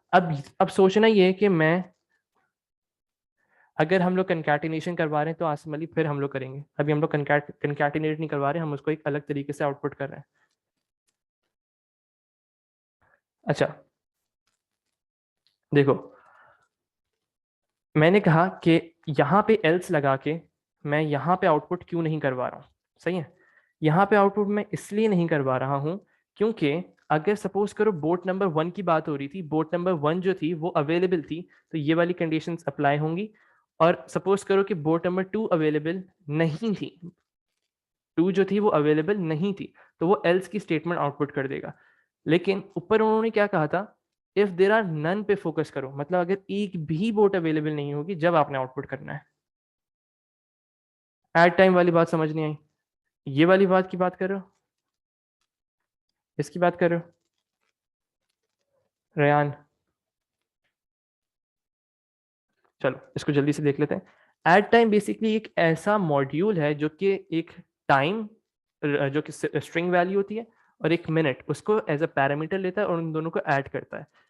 ये हमने ऐड क्यों करवाया, ताकि हम लोग बेसिकली, सपोज करो कि मैंने तुम्हें एक टाइम दिया है, 10 o'clock पे मैंने एक बोर्ड को हायर किया था, सही है, और मैंने बता दिया था कि भाई इसमें ड्यूरेशन टाइम भी बता दिया कि भाई मुझे 30 मिनट तक के लिए चाहिए। तो अब मुझे तुम ये बताओ कि ये 30 मिनट इसकी ड्यूरेशन है, मतलब 30 मिनट बाद मैं वापस आ जाऊंगा। अब रयान तुम मुझे ये बताओ कि बोट वापस कब आएगी, इसका ड्यू बैक टाइम कब है, वापस पोर्ट पे कितने बजे तक आएगी। उसकी ड्यूरेशन दे दी है, सब चीज़ें तुमने दे दी हैं। रयान चौधरी, 10 o'clock पे तुमने हायर की, 30 मिनट तक तुमने उसको बताया कि मैं वापस आ जाऊंगा, बिल्कुल सही। जाओ तो तुमने क्या किया, एडिशन की है ये, सही है। तुमने 10 के अंदर 30 मिनट्स को ऐड किया और बेसिकली आंसर दे दिया। तो अब ये एडिशन कैसे करनी है, एडिशन को हम लोगों ने परफॉर्म किया एट टाइम से। हायर टाइम और ड्यूरेशन टाइम ये मिनट्स हैं, ये मैंने उसको बेसिकली टाइम दिया इन फॉर्म ऑफ स्ट्रिंग्स, और बेसिकली अब वो दोनों को ऐड करेगा और वो मुझे total duration complete back time दे देगा। सही है।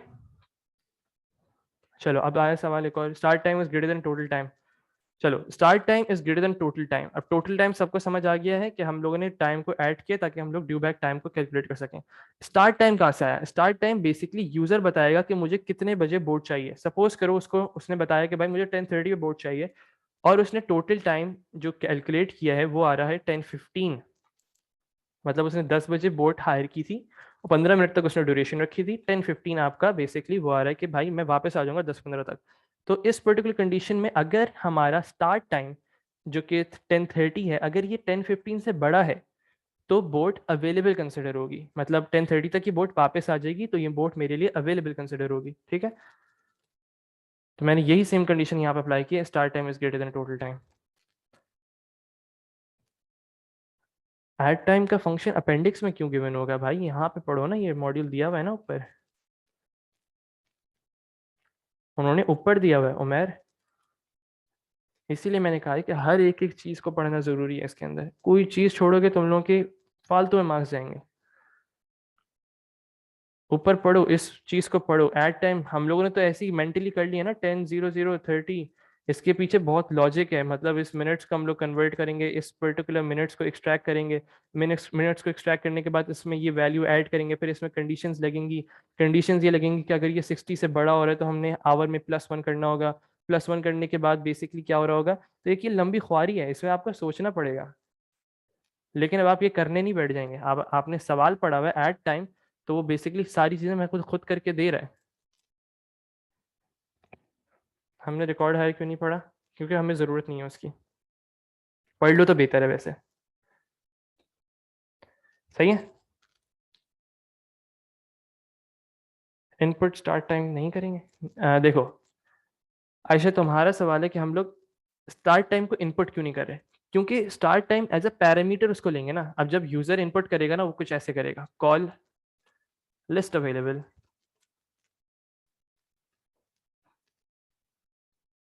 टेन थर्टी,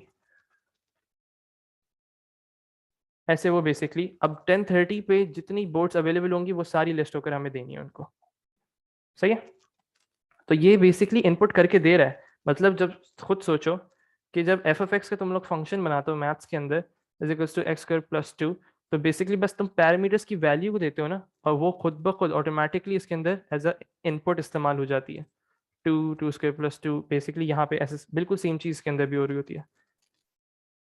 चलो अब आगे बढ़ते हैं। ये सही बंदा है भाई, आई एग्री, वो लिखो भाई, अपना खुद टाइप करो कमेंट। ये सही है भाई। चलो आगे बढ़ते हैं। सही है, हम लोगों ने यहाँ पे एंड इफ कर दिया। एंड इफ करने के बाद अब हम लोगों का काम क्या है? एंड फॉर कर दो। लूप बंद कर दिया हम लोगों ने। अब हमें कुछ कोई भी चीज जब भी टोटल बोर्ड्स को प्रिंट करवाना होता है ना, दिमाग में रखो कि हमेशा एंड में करते हैं हम लोग, लूप से बाहर। सही है, एंड फॉर कर दिया। एंड फॉर करने के बाद अब यहाँ पे मुझे एक कंडीशन को चेक करना है, इसके बारे में सोचना है कि मैं नन वाली कंडीशन को कैसे प्रूफ करूंगा। जल्दी से चैट पे जवाब दो, सोचो थोड़ा, जल्दी सोचो कि ये नन वाली कंडीशन कैसे आएगी। कुछ बच्चों ने जवाब दिया था ऊपर, अगर फिर से लिख सकते तो बेहतरीन है। बिल्कुल सही, बिल्कुल सही जवाब, बिल्कुल सही जवाब, बिल्कुल सही जवाब। हम लोग यहाँ पे टोटल बोर्ड्स को कैलकुलेट करवा रहे हैं ना। सपोज करो कि 10 की 10 बोर्ड्स इन कंडीशंस को मीट नहीं करेंगी, इन कंडीशंस को मीट नहीं करेंगी, वो बाहर की तरफ आ जाएंगी। जब वो बाहर की तरफ आ जाएंगी तो total boards is equal to total boards plus one, होगा ही नहीं। जब होगा ही नहीं तो टोटल बोर्ड्स की वैल्यू जीरो ही रहेगी। तो अब मैं यहाँ पे कंडीशन अप्लाई करूंगा, if total boards is equal to zero, then output there are no boards available. अच्छा, कभी कभार ना ये मैसेज आप लोगों को ऊपर देता है, अगर नहीं देता तो वो बोलता है आप लोगों को कि ये सूटेबल मैसेज है, there are no boards available.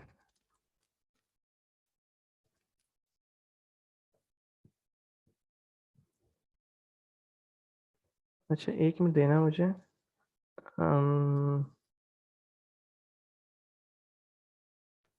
Mohit class के अंदर मौजूद है?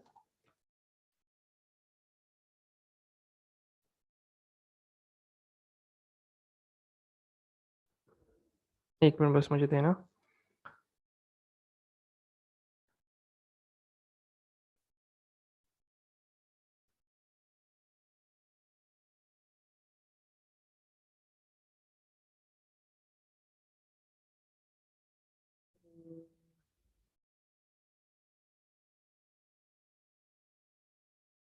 तो सही है।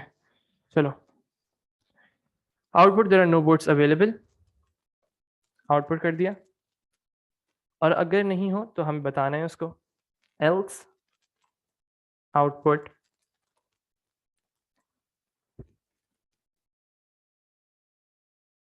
देयर आर,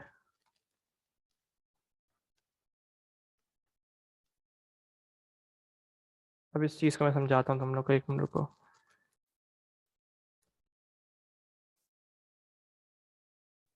कॉमा,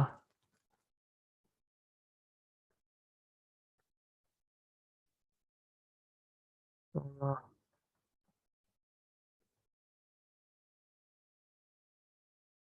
अच्छा, अब क्या कह रहे हो तुम लोग, एक मिनट पढ़ लूँ मैं। Reverse is not equal to zero। हाँ वो कर लो, अपोजिट कर लो, अपनी लॉजिक है, अपनी लॉजिक, कोई मसला नहीं। कुछ भी लिख सकते हो, कुछ भी लिख सकते हो। अगर यहाँ पे तुम लोग नॉट इक्वल टू करोगे तो फिर ये वाली चीज़, नीचे वाली चीज़ ऊपर आ जाएगी, ऊपर वाली चीज़ नीचे आ जाएगी। वो तुम लोग की अपनी लॉजिक है, कोई इसमें मार्क्स नहीं। सही है, ये वाली लाइन। हाँ हाँ, ये मैं समझा रहा हूँ, एक मिनट रुको, एक मिनट रुको। ये एंड का सिंबल जो होता है ये बेसिकली स्ट्रिंग कंकैटिनेशन के लिए इस्तेमाल होता है। अगर तुम लोग कंकैटिनेशन का मतलब सर्च करोगे तो बेसिकली कंकैटिनेशन का मतलब होता है किसी भी दो स्ट्रिंग्स को आपस में कंबाइन करना। सही है। और कंकैटिनेशन हमेशा स्ट्रिंग की हो सकती है। अगर एक चीज स्ट्रिंग है और एक चीज इंटीजर है तो हम इसकी कंकैटिनेशन नहीं कर सकते, एक इसको सिंगल स्ट्रिंग कंसिडर नहीं कर सकते। अगर वो कहता है सिंगल स्ट्रिंग बनानी है तो हम लोग इन वैल्यूज को भी चेंज करते हैं। जैसे ये टोटल बोट है ना, ये बेसिकली इंटीजर वैल्यू है। सही है, इंटीजर वैल्यू है।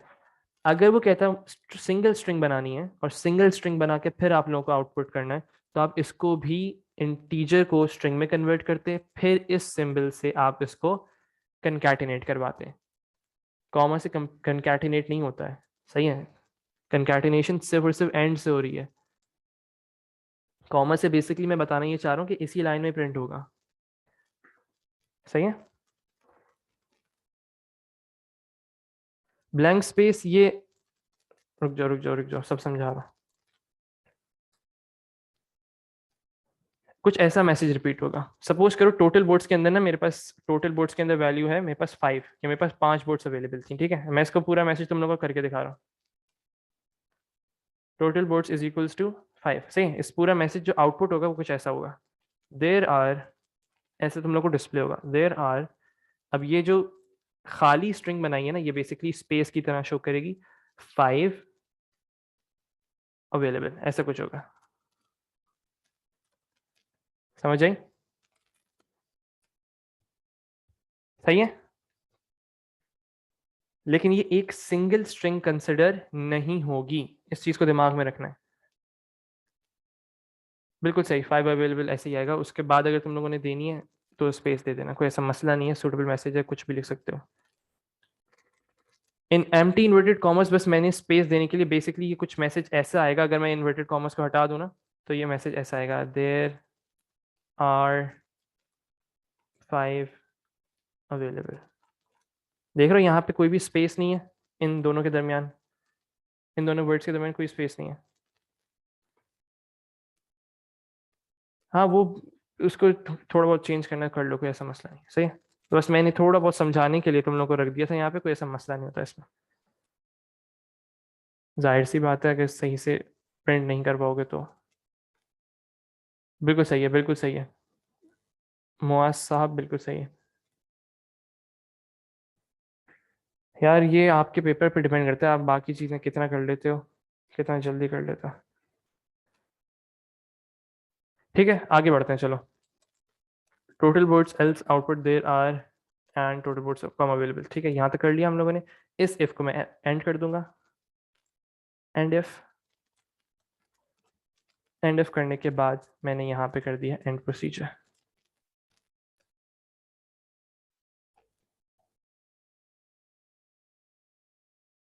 And procedure.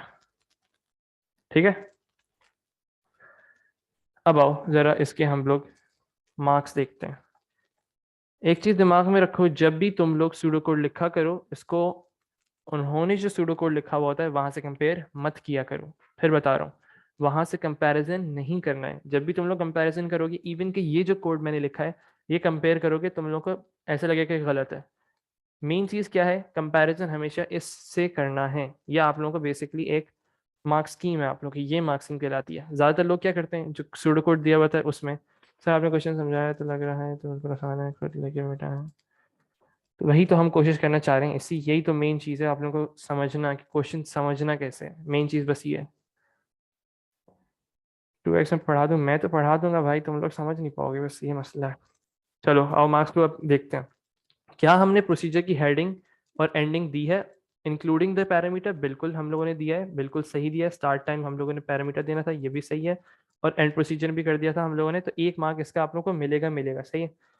फिर वो कह रहा है declare local variables for the count of available boards and initialise to 0। मतलब आप लोगों ने टोटल बोर्ड को इनिशियलाइज करवाना और यहाँ पे जितने भी variables, hire time, duration time, total time, index, और क्या इस्तेमाल किया, बस ये दो वेरिएबल्स इस्तेमाल किए। और टोटल बोर्ड्स जितने वेरिएबल्स इस्तेमाल किए हैं उनकी डाटा टाइप्स को आप लोगों ने यहाँ पे डिक्लेयर करना है, उसका आपको मार्क मिलेगा। इस चीज़ को दिमाग में रखो।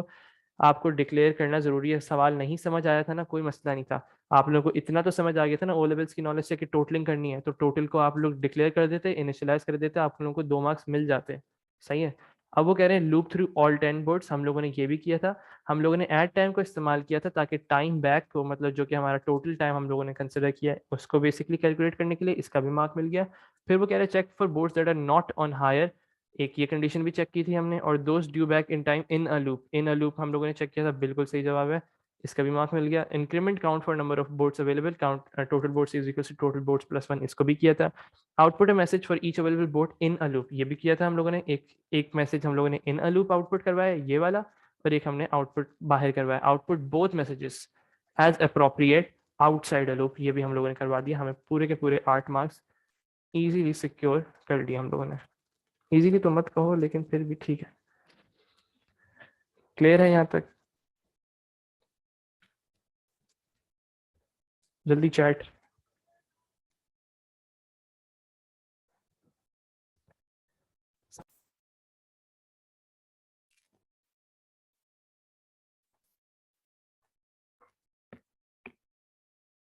आवाज आ रही है सबको?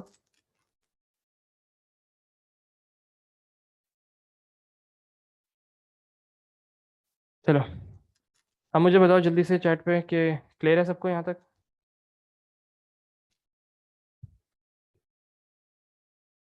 कुछ समझ आया कि सवाल को बेसिकली पढ़ना कैसे, समझना कैसे, क्या क्या चीज़ें कंसिडर करनी होती हैं, हर एक एक चीज़ को गौर से पढ़ो, ताकि हर एक एक चीज़ कितनी अहम होती है।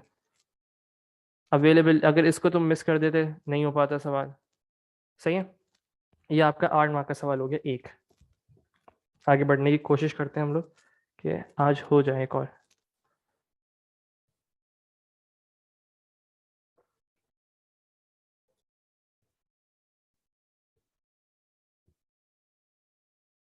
इस तरह के क्वेश्चंस भरे हुए हैं भाई, आप लोग टेंशन क्यों ले रहे हो? स्टार्टिंग में हम लोग थोड़े थोड़े क्वेश्चंस करें, जैसे अभी इसी टाइम में हम लोग जो हैं बेसिकली दो दो दो दो तीन तीन। सर क्लास के बाद ये नोट्स भेजेंगे? नहीं, मैं नहीं भेजूंगा ये नोट्स आप लोगों को, माजरत के साथ। आप लोग को अब खुद लॉजिक लगानी है इसकी और खुद सॉल्व करना है। 5 मिनट का ब्रेक का क्या करोगे यार? 5 मिनट में कुछ नहीं होता। आप किसी और मकसद के लिए ब्रेक चाहिए तो वो बता सकते हो डायरेक्ट मैसेज करके, उसका मसला नहीं। हाँ वही कह रहा हूँ, डायरेक्ट मैसेज कर लो। नहीं नहीं नहीं नहीं नहीं। ले भाई, इतना इतना भी नहीं। नहीं अब्दुल्ला अहमद, अब सब आप लोगों ने खुद सॉल्व करना है, मैं सिर्फ क्वेश्चन तुम लोगों को दूंगा और आप लोगों ने खुद सॉल्व करना है अब। कोशिश करो खुद सॉल्व करने की, लॉजिक्स अपनी खुद बनाओ, ग्रुप स्टडी कर सकते हो तो ग्रुप स्टडी करो, हर एक एक दो दो बंदे बना लो, पेयर बना लो और उसको सॉल्व करो खुद ही। चलो स्टार्ट करते हैं आगे। ब्रेक हो गई आप लोगों की काफ़ी इतनी। फ़ायदा क्या होगा स्क्रीनशॉट लेने का? नहीं नहीं नहीं नहीं नहीं। मार्क्स तुम लोग मुझे भेज देना, मैं कंफर्म कर दूंगा, ठीक है? नहीं नहीं, खुद अभी कहाँ कर सकते हो तुम लोग? रुक जाओ, सब खुद करना है बाद में। चलो चलो चलो चलो चलो चलो। तो बस फिर अपनी ईमानदारी से नहीं करना ना, खुद खुद सॉल्व करना है उसको। चलो चलो चलो चलो आगे बढ़ते हैं, टाइम ज़ाया नहीं करते हैं। अब हम लोगों ने सूडो कोड लिखना है रिकॉर्ड हायर के बारे में। बहुत ही आला भाई, रिकॉर्डिंग चल रही है वहाँ पे, बेचना मत शुरू हो जाना तो वहाँ पे है। चलो आगे बढ़ते हैं। रिकॉर्ड हायर सही है। गौर से पढ़ो, हर एक एक चीज़ को समझना है, और क्या चीज़ क्या है। हाँ, कुछ खुद खुद अटेम्प्ट करना बेसिकली आप लोग। सही है। रिकॉर्ड हायर का हम लोग स्टडी कर रहे हैं। इसके अंदर क्या हो रहा है? चलो चलो पढ़ो। Called with 4 parameters. स्क्रीनशॉट लेना है, चलो भाई ले लो तुम लोग। मैं एक काम करता हूँ, मैं पीडीएफ सेंड कर दूंगा, कोशिश करना कि तुम लोग खुद सॉल्व करो। जिसने छापना है छापे, कोई मुझे मसला नहीं। मेरा रिजल्ट नहीं आना, आप लोगों का रिजल्ट आना है। सही है। मैं पीडीएफ से शेयर कर दूंगा, उधर से देख लेना तुम लोग। हाँ छापो छापो, मसला ही नहीं। रिजल्ट पे तुम लोग का ही नाम आना है, मेरा नहीं आना। चलो आगे बढ़ते हैं। हाँ हाँ, मिल जाएगी रिकॉर्डिंग इंशाल्लाह। रिकॉर्ड हायर का अब हम लोगों ने सूडो कोड लिखना है, कॉल्ड विथ 4 पैरामीटर्स। हर एक चीज को स्टडी करो, इसमें भी N integer value representing the vote number. एक इंटीजर वैल्यू हो गई जो कि यूजर इनपुट करेगा। जब भी पैरामीटर्स की बात आए, इसको हमेशा ऐसे पढ़ा करो अपनी अंडरस्टैंडिंग के लिए, अपनी क्लेरिफिकेशन के लिए, कि ये जो है बेसिकली इनपुट्स हैं। सही है, ये आप लोग इनपुट ले नहीं रहे हो, लेकिन ये आपके इनपुट कंसिडर हो रहे हैं, ये आपको यूजर देगा, यूजर आइडेंटिफाई करेगा। तो जब भी पढ़ा करो पैरामीटर्स को इनपुट के तौर पे पढ़ा करो। Call with 4 parameters N integer value representing the boat number, मतलब एक इंटीजर वैल्यू देगा जो कि बोट नंबर रिप्रेजेंट कर रही होगी। A string value representing the hire start time. हर एक ही चीज को देखो, इसको ऊपर से कंफ्यूज नहीं होना कि यहाँ से कोई चीज आएगी, यूजर खुद बताएगा आपको।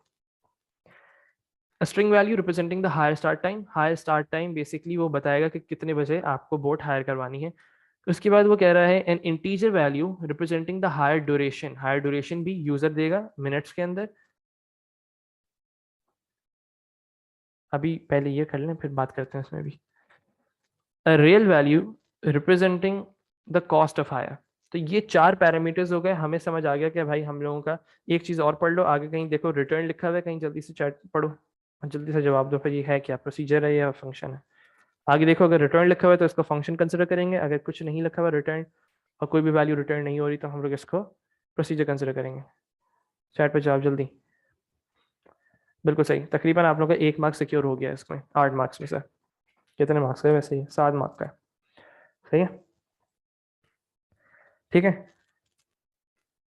अब आपने यहाँ पे लिखना स्टार्ट किया। यहाँ पे मैं एक काम करता हूँ कि हाँ, यहीं पे स्टडी कर लेते हैं पहले, फिर हम आगे सॉल्व करने जाएंगे। Called with 4 parameters N integer, string, integer, real, हम लोगों ने सब पता कर लिया, सब चीज़ें हमने आइडेंटिफाई कर ली। एक बोट नंबर होगा, एक हाई स्टार्ट टाइम होगा, एक ड्यूरेशन होगा और इसकी कॉस्ट होगी। ठीक है, सब चीज़ें हमें पता चल गई, यहाँ तक हमारे दिमाग में आ चुका है। अब वो क्या कह रहे हैं, updates the appropriate element in each array. इसमें अब आप लोगों को सोचना है, खुद सोचो, इसको सोचो कि आपने अप्रोप्रिएट एलिमेंट को अपडेट करना है। क्या मतलब है इसका, पहले आगे का पढ़ लेते हैं और फिर इस पर वापस आएंगे। सही है, इस पॉइंट को भी छोड़ दो, आगे का पढ़ते हैं फिर वापस आएंगे और ये आप लोगों से डिस्कस करवाना। Adds the cost of higher,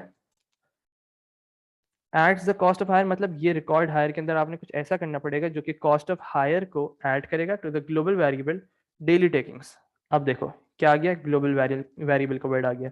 global variable का मतलब क्या है कि आप इसको इस्तेमाल करेंगे, डिक्लेयर नहीं करेंगे। सही है, और अपने से कोई वेरिएबल नहीं बनाना, आप लोगों को डेली टेकिंग्स को ही इस्तेमाल करना है। ठीक है, वो क्या कह रहे हैं, at the cost of hire, बिल्कुल सही है बाजिल साहब, लेकिन sum is equal to sum plus cost होगी बेसिकली। फाइल का सवाल है लेकिन आगे पढ़ते हैं, पहले रुक जाओ रुक जाओ। एट्स द कॉस्ट ऑफ हायर मतलब कॉस्ट ऑफ हायर कहाँ से आएगी हमारे पास, यहाँ से आएगी, यूजर देगा यहाँ से। सही है, at the cost of hire to the global variable daily takings, इसमें हम ऐड करते जाएंगे, सम की टेक्निक अप्लाई होगी।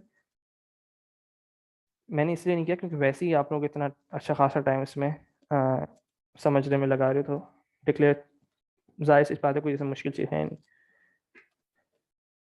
अब फिर भी कन्फ्यूजन हो तो पूछ लेना अगर डिक्लेरेशन में मसला है।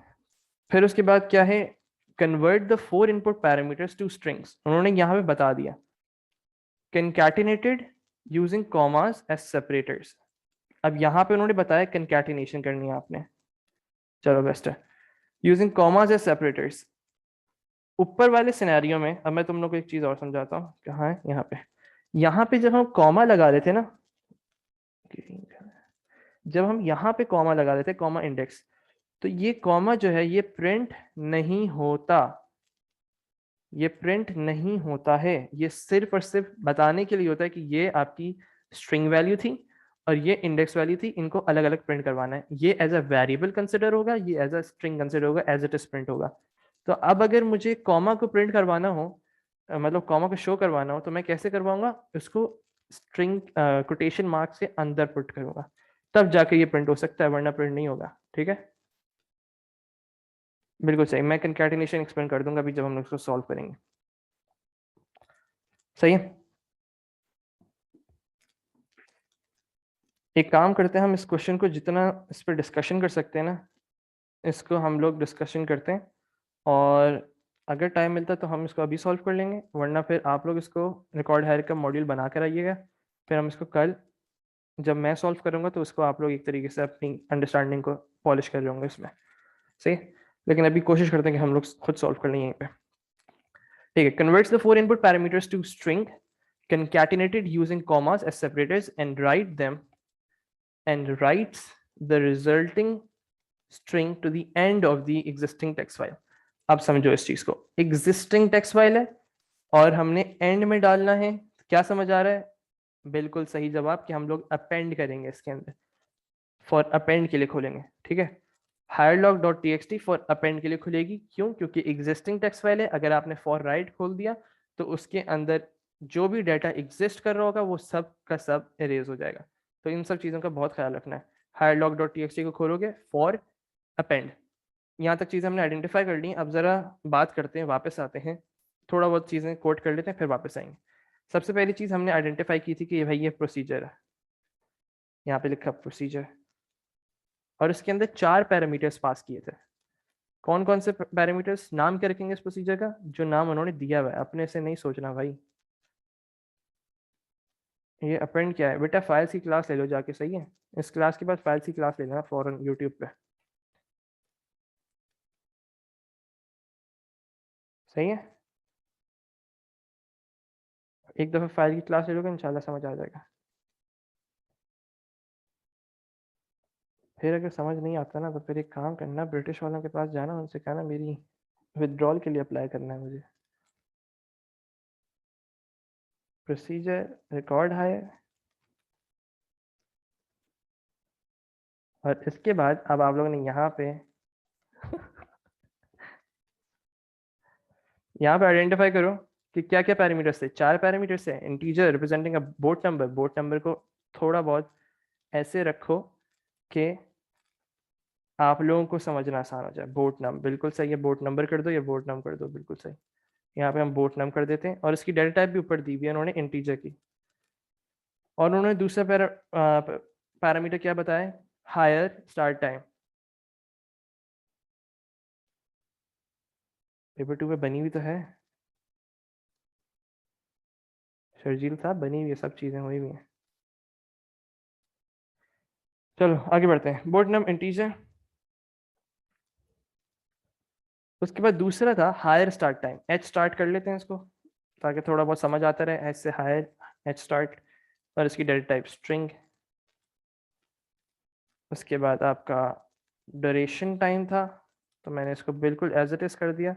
ऑल्दो थोड़ा बहुत टाइम इसमें ज़ाया होता है, लेकिन बेहतर है ज़ाया होना बनस्बत कि आप इसको डी कंसिडर करो और फिर भूल जाओगे भाई ये डी था क्या। चलो आ जाओ वापस, इधर इधर फोकस, सबका इधर फोकस। ड्यूरेशन इंटीजर,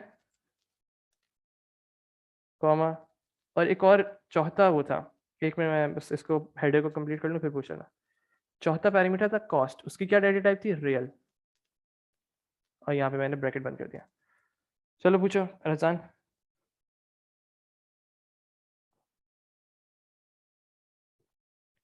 रजान क्या सवाल है? बोर्ड नाम एंड स्टार्ट कॉलिंग स्ट्रिंग।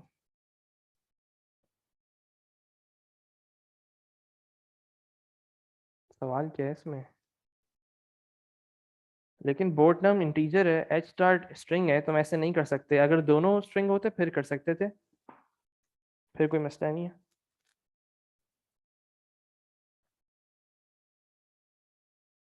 मैं समझ गया तुम क्या करना चाह रहे हो, मैं समझ गया, कर सकते हो जो तुम करना चाह रहे हो, लेकिन कोशिश किया करो कि अलग अलग वो कर लिया करो, निकले तुम्हारे लिए आसान है।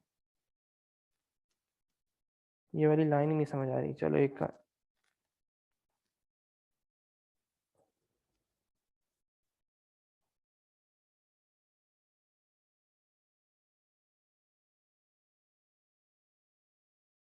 जो ग्रीन सोए में ये बेसिकली आपका पैरामीटर्स का नाम है, और फिर जो रेड सोए में वो सारी डेटा टाइप्स हैं। बोट नाम एक मैंने वेरिएबल पैरामीटर बनाया जो कि इंटीजर, उसके अंदर डेटा टाइप है। एच स्टार्ट हाईएस्ट टाइम के नाम से मैंने एक पैरामीटर बनाया जो कि उसकी डेटा टाइप स्ट्रिंग है। फिर एक पैरामीटर बनाया ड्यूरेशन टाइम का, उसकी डेटा टाइप इंटीजर है। और फिर एक और वेरिएबल बनाया कॉस्ट का, जिसकी डेटा टाइप स्ट्रिंग है। ठीक है, बाय रेफ और बाय वैल्यू से कंफ्यूज मत हुआ करो, कोई फर्क नहीं पड़ेगा उससे अभी फिलहाल। सही है, चलो ये 4 पैरामीटर्स हम लोगों ने ऊपर से आइडेंटिफिकेशन की थी, यहाँ से हर एक चीज़ को हम लोगों ने पैरामीटर्स को बना दिए, ये यूज़र देगा, इस चीज़ को दिमाग में रखना। और ये इनपुट्स को ऐसे सोचा करो कि ये इनपुट है आपके, बेसिकली ये सारे यूज़र आपको इनपुट दे रहा है। अब इसके बाद इस चीज़ पे फोकस करना है, updates the appropriate element in each array. तो ये अब भाई कोई एक बच्चा ज़रा माइक खोल के मुझे इसका जवाब दे, और वो इंसान कौन है? कौन जवाब देना पसंद करेगा वैसे? साथ मिलके सोचते हैं भाई इसके बारे में। Any volunteer? हेलो, एक मिनट रुको, यहाँ पे करते हैं ना एक।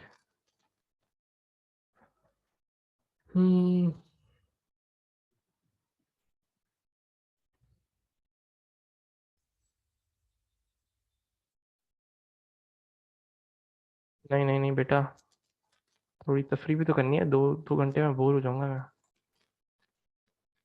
कर रहा हूँ करारदादे कर रहे हैं हम लोग, सही है।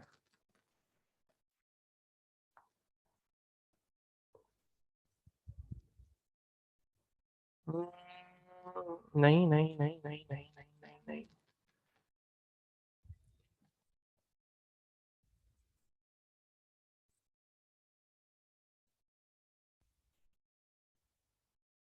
भाई सब तैयार हो जाए अपना माइक खोलने के लिए, जिसका नाम आएगा वो माइक खोल के जरा जवाब दे दे फौरन।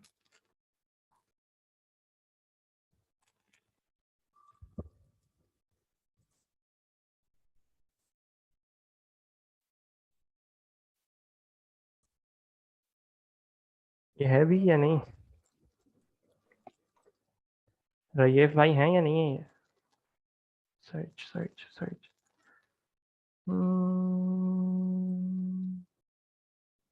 अगर ये बंदा ही गायब हुआ ना फिर तो तफरी हो जानी है भाई। चलो बेटा माइक खोलो। अस्सलाम वालेकुम सर। वालेकुम अस्सलाम, क्या हाल है भाई? सरकार सब सेट चल रहा है? जी सर। चलो आ जाओ सोचते हैं। बताओ भाई, ये कह रहे हैं update the appropriate element in each array, sir कैसे मेरा करें? ख्याल है कि इंडेक्स को यूज़ करके करेंगे। सही, मतलब बेसिकली कहना ये चाह रहा था कि ये 3 एरेस थे हमारे पास, इनको हम लोगों ने अपडेट करवाना है, लेकिन इसके अंदर जो आपका अल्लाह भला करे इंडेक्स होगा वो क्या इस्तेमाल होगा, इसके बारे में सोचो।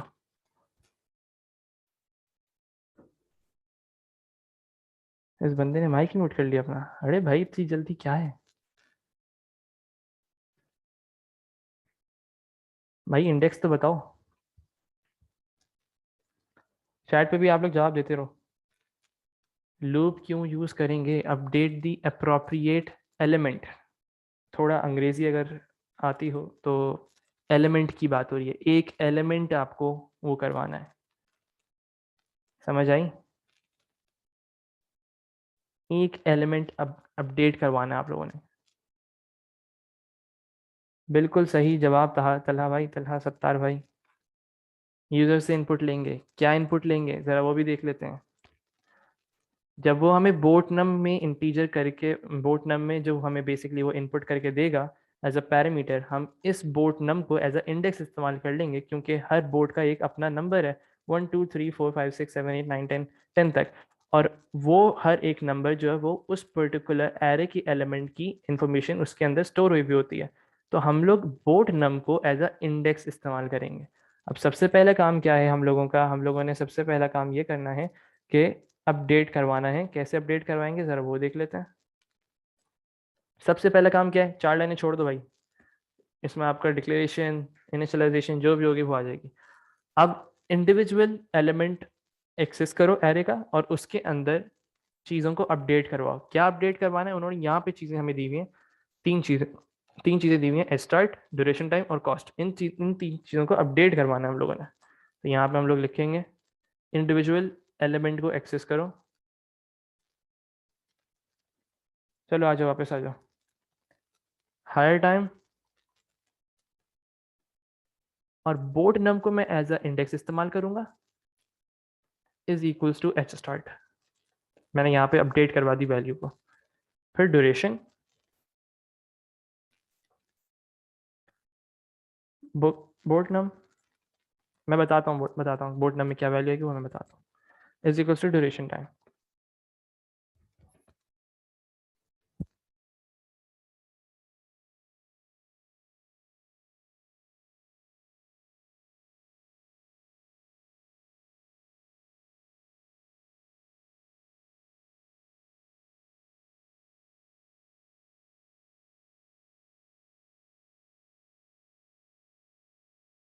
अच्छा, क्योंकि यहाँ पे एरे का नाम और वो सेम हो रहा है तो मैं यहाँ पे चेंजेस कर देता हूँ थोड़ी बहुत, कि इसको मैं कॉस्ट बोर्ड कर देता हूँ, यहाँ पे ऊपर पैरामीटर का नाम मैंने चेंज कर दिया, बस सही है। चलो भाई इधर आ जाओ, जरा फोकस कर लो, फिर तुम लोग पूछोगे सवाल। नहीं नहीं तलहा, ऐसे ही लिखनी है, क्यों लिखी है मैं बता रहा हूँ। यहाँ पे आ जाओ, इसको भी चेंज कर दो, कॉस्ट बोर्ड कर दो। चलो अब देखो, इस इन तीन लाइनों में बात करता है। High time boat num equal to H start, हमें एच स्टार्ट के अंदर वैल्यू स्टोर नहीं करवानी। अगर तुम तलहा जो तुम बोल रहे थे ना, वो एच स्टार्ट के अंदर वैल्यू को स्टोर कर देगा।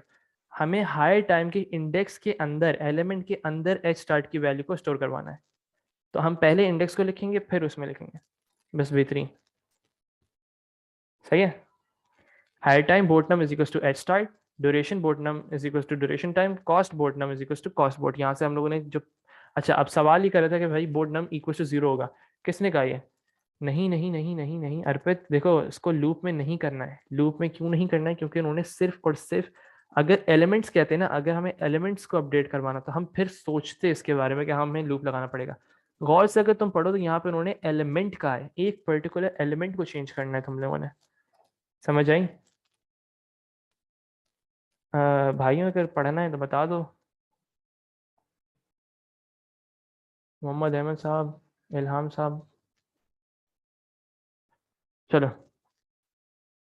Cost board num is equal to cost board, ठीक है। ये सारी चीज़ें हम लोगों ने अपडेट करवा दी। बिल्कुल सही, यूज़र इनपुट करके देगा। यहाँ पे वो बताएगा कि भाई बोर्ड नंबर 5 मुझे बेसिकली इसकी इन्फॉर्मेशन स्टोर करवानी है। उसका हायर स्टार्ट टाइम 10:15 है और उसकी ड्यूरेशन 30 मिनट्स है। उसकी कॉस्ट जो आएगी वो 5.35 आएगी। ये सारी चीज़ें जो है एरे के अंदर वो स्टोर करवानी है। यहाँ से हम वैल्यूज को उठाएंगे और यहाँ पे डाल देंगे और एरेस के अंदर स्टोर हो जाएंगे। ठीक है, क्लियर है यहाँ तक? फोन इनपुट पहले नहीं होगा? फोन क्या होता है भाई ये? फोन क्या करना है इनपुट? अच्छा, फिर इनपुट पहले नहीं होगा। इनपुट नहीं करना पड़ता ना हमें यहाँ पे। इनपुट वो यूजर आपको खुद करके दे रहा है, ऐसे करके देगा, कॉल रिकॉर्ड हायर, और बोर्ड का नाम जैसे उसने दे दिया 2 कॉमा, स्टार्टिंग टाइम उसने बता दिया 10:15 comma, duration time integer value है तो उसने बता दिया भाई मुझे चाहिए तकरीबन 30 मिनट्स कर लेते हैं, या 15 मिनट्स कर लो, 15 मिनट्स के लिए चाहिए, कॉमा, कॉस्ट बता दी उसने 5.37। ऐसे करके वो आपको इनपुट देगा। अब इन वैल्यूज को बेसिकली, जैसे हायर बोट नम था ना, तो मैं हायर टाइम का बोट नम की जगह 2 आ जाएगा, फिर 10:15 जो है एच स्टार्ट की जगह आ जाएगा, फिर ड्यूरेशन की जगह 15 आ जाएगा, 5.37 की जगह कॉस्ट बोट आ जाएगा। क्लियर है यहाँ तक?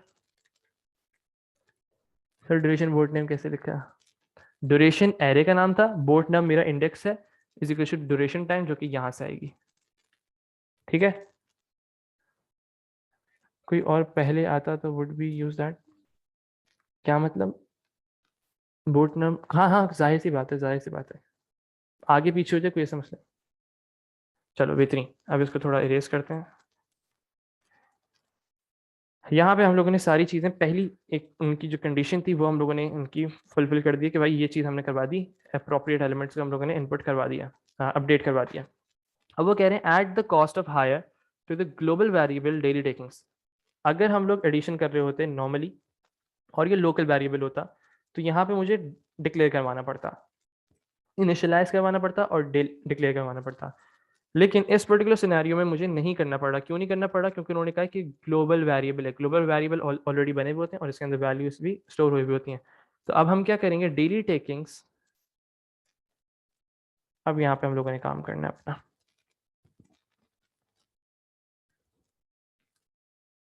डेली टेकिंग्स के अंदर स्टोर करो डेली टेकिंग्स, बिल्कुल सही है अब्दुल हादी, बिल्कुल सही। Daily takings plus cost board. अब ये कॉस्ट बोर्ड कहाँ से आएगी? ये यूजर इनपुट करके देगा ऊपर से, इस वाली वैल्यू का आपने इस्तेमाल करके यहाँ पे इनपुट हो जाएगी खुद ही, और एडिशन हो जाएगी। Daily taking is equal to daily taking plus cost board. ठीक है, यहाँ तक कोई मसला?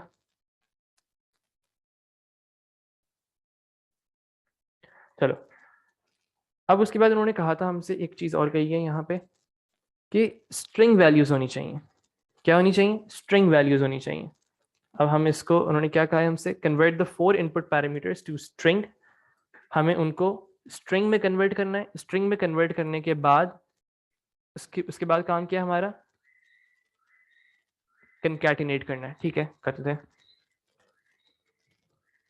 कहना ये चाह रहा है कि ये जो भी सारे इनपुट्स देगा ना यहाँ पे, ये सारे पैरामीटर्स, इन सबको आप कंकैटिनेट करो। कंकैटिनेशन का मैं एक दफ़ा फिर से समझा रहा हूँ जिसको समझ नहीं आई थी। कंकैटिनेशन का एक रूल है, और वो रूल ये है कि सारी जितनी भी डाटा है वो सब स्ट्रिंग होना चाहिए। अगर स्ट्रिंग और इंटीजर को कंकैटिनेट करवाना हो, एंड जो सिंबल होता है ये बेसिकली कंकैटिनेशन के लिए इस्तेमाल होता है। तो अब अगर मुझे इंटीजर को कंकैटिनेट करवाना है तो मैं बिल्ट इन फंक्शन इस्तेमाल करूंगा, जो कि अपेंडिक्स के अंदर मौजूद होगा, लास्ट पेज के अंदर लिखा हुआ होगा। और वो क्या है? num2 स्ट्रिंग का फंक्शन। num2 स्ट्रिंग का फंक्शन मैं अप्लाई करूंगा और यहाँ पे पैरामीटर पास करूंगा, वो मेरे पास स्ट्रिंग में डाटा टाइप आ जाएगी। क्या रूल था? कि जब भी कंकैटिनेशन हो रही होगी, आपके पास जो डाटा टाइप होगी वो क्या होगी? स्ट्रिंग होगी, स्ट्रिंग वैल्यू होगी। सही है, अगर स्ट्रिंग होगी तो ही कंकैटिनेट करेगा, अगर इंटीजर वैल्यू और स्ट्रिंग को आप कंकैटिनेट करें तो वो एरर दे देगा। यहाँ तक क्लियर है सबको? कंकैटिनेशन सिंबल क्या है? स्ट्रिंग। देखो सपोज करो, यहाँ पे मैं एग्जांपल करके दिखा देता हूँ। String and 2 as a string ले रहा हूँ मैं, 2 एज अ स्ट्रिंग ले रहा हूँ। इन दोनों को जब मैं कंकैटिनेट करवाऊंगा तो ये कुछ ऐसा बन जाएगा, string 2 as a single string consider होगा यहाँ पे। क्लियर है सबको? चलो आगे बढ़ते हैं। अब उसने कहा है हमसे कि हमने इन सब चीज़ों को, 4 पैरामीटर्स को कन्वर्ट करना है स्ट्रिंग के अंदर। तो मैं यहाँ पे एक काम करता हूँ, यहाँ पे मैं एक वेरिएबल्स बनाता हूँ स्ट्रिंग के नाम से। किन किन चीज़ों को कन्वर्ट करना पड़ेगा? एक बोट नम को मुझे कन्वर्ट करना पड़ेगा। एच स्टार्ट को कन्वर्ट नहीं करना पड़ेगा क्योंकि वो ऑलरेडी स्ट्रिंग में। ड्यूरेशन टाइम को हाँ कन्वर्ट करना पड़ेगा, कॉस्ट को कन्वर्ट करना पड़ेगा। तो बेसिकली 3 स्टेटमेंट्स मुझे और लिखनी पड़ेंगी। मैंने यहाँ पे किया string S T R hire, ऐसी रैंडम वो कर लो, S T R boat number, पहले बोट को कर लेते हैं। Boat num, S T R से मैं रिप्रेजेंट कर रहा हूँ कि स्ट्रिंग है, समझने के लिए अपने लिए। नम टू स्ट्रिंग का मैंने फंक्शन अप्लाई किया और यहाँ पे वैल्यू स्टोर करवा दी। एज अ पैरामीटर पहले पास किया इसके अंदर इंटीजर पैरामीटर बोट नम। अब वो स्ट्रिंग रिटर्न करेगा और स्ट्रिंग बोट नम में स्टोर कर देगा। फिर इसके बाद स्ट्रिंग ड्यूरेशन, क्योंकि वो भी आपकी इंटीजर वैल्यू थी, इसको भी मैंने num2 स्ट्रिंग अप्लाई किया और इसमें पास कर दिया मैंने अपना ड्यूरेशन टाइम। और फिर एक और चीज़ को मुझे कन्वर्ट करना था, जो क्या है आपकी कॉस्ट, क्योंकि वो भी इंटीजर और रियल में थी। रियल मतलब बेसिकली नम होता है। num2 स्ट्रिंग बिल्कुल ऐसे ही लिखते हैं जैसे तुमने लिखा है इलियास। अभी टाइम नहीं तो मैं थोड़ा तेज़ कर रहा हूँ। num2 स्ट्रिंग कर लो, कोई ऐसा मसला नहीं। स्टीयर कॉस्ट में आ जाएगा आपका कॉस्ट बोट, जो हमने ऊपर इस्तेमाल की हुई है, जो पैरामीटर में पास की गई। अब जब हमारे पास सारी चीज़ें स्ट्रिंग में कन्वर्ट हो गई हैं तो अब हम इनको इजीली कंकैटिनेट कर सकते हैं। बिल्कुल सही जवाब है अब्दुलरहमान आमिर, बिल्कुल कर सकते हैं। नम की बात हो रही है, इंटीजर टू स्ट्रिंग नहीं है, ये नंबर है। रियल भी नंबर्स होते हैं। सही है।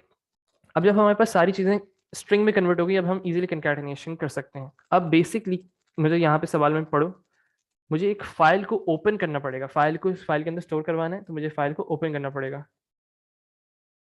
प्रोसीजर को स्टार्ट करने से पहले थोड़ी ओपन करोगे उसको, यहाँ पे ओपन करोगे ना प्रोसीजर के अंदर, यहाँ पे ओपन करोगे तुम।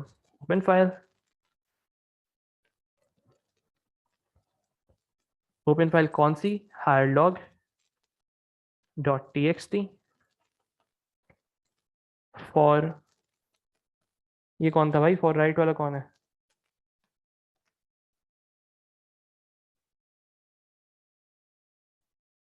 फॉर अपेंड होगा, फॉर राइट करोगे तो पुराना डाटा डिलीट हो जाएगा। यहाँ पे एक एक इसीलिए कह रहा हूँ वर्ड को बहुत गौर से पढ़ो। एग्जिस्टिंग टेक्स्ट फाइल, जब भी एग्जिस्टिंग का वर्ड आएगा तो हमेशा फॉर अपेंड इस्तेमाल होना है। फॉर अपेंड, अपेंड का मतलब होता है एडिशन, एंड में जाके कोई भी चीज़ अपेंड करना। मतलब यहाँ पे कोई डाटा लिखा हुआ था, आपने अपेंड करना है, तो आप यहाँ पे बिल्कुल एंड ऑफ द फाइल आप उसको अपेंड कर देंगे। बिल्कुल सही जवाब, फॉर अपेंड। ओपन फाइल करने के बाद अब मुझे क्या करना है, एक कंकैटिनेशन करनी है। अब इस कंकैटिनेशन को सब गौर से देखो। मैंने एक यहाँ पे वेरिएबल बनाया है लाइन के नाम से। Line is equals to, all आप डायरेक्ट कर सकते हो, लेकिन हम लोग थोड़ा सुकून से काम कर रहे हैं और थोड़ा प्रेजेंटेबल कर रहे हैं और अपने लिए आसानी कर रहे हैं बेसिकली इन सब चीज़ों को करने के लिए। लाइन मैंने एक वेरिएबल बनाया, मैंने यहाँ पे कंकैटिनेशन करवाई str बोटनम, सब चीज़ों को बेसिकली कंकैटिनेट करना है पैरामीटर्स को। बोटनम एंड लिखा। इसके बाद क्या मैं डायरेक्ट यहाँ पे वो कर दूँ, hire start time. Hire time क्या था हमारा, ऊपर देखते हैं जल्दी से। हायर टाइम, बिल्कुल सही जवाब आया कि आपको सवाल पढ़ना है और सवाल से समझना है, एड स्पेस नहीं। जवाब उन्होंने कहा था हम लोगों को यहाँ पे कि यूजिंग कॉमास एज सेपरेटर्स, तो आप लोगों ने कॉमास को सेपरेटर्स बनाना है, तो यहाँ पे आप एक स्ट्रिंग क्रिएट करेंगे कॉमा की। अगर खाली कॉमा कर दोगे तो वो प्रिंट नहीं होता है, स्ट्रिंग की फॉर्म में। फिर एंड आएगा और फिर यहाँ पे एच, हमारे एच स्टार्ट था ना, यहाँ पे एच स्टार्ट लिख दो। फिर एंड आएगा, फिर कॉमा, फिर एंड। एच स्टार्ट के बाद हम लोगों के पास क्या है, एस टी आर ड्यूरेशन ले लो, यहाँ पे ड्यूरेशन आ गई। अब फिर एंड, मैं सोने वाली है, 8 मिनट रह गए अभी, 12:30 टाइम है ना। चलो, S T are duration and, इसके बाद हम लोगों ने फिर कॉमा प्रिंट करवाया, फिर एंड, फिर S T are cost print करवाया, कंकैटिनेट करवाया सॉरी। तो ये एक बेसिकली एक लाइन क्रिएट हो गई। इस तरह अगर मल्टीपल लाइन्स अपडेट करनी होती है फिर क्या करते हैं, वो सब हम फाइल में सीखेंगे। अभी हम लोग जो सवाल कर रहे हैं अभी उससे उसका सवाल कर लो मुझसे। सही, एक लाइन बनाई उन्होंने, एक लाइन कहा था ना कंकैटिनेट करनी थी, और एक स्ट्रिंग वैल्यू को हमने इनपुट करवाना है। अब जब ये कंकैटिनेट होगा तो ये एक स्ट्रिंग वैल्यू की फॉर्म में हमारे पास यहाँ पर डाटा आ जाएगा।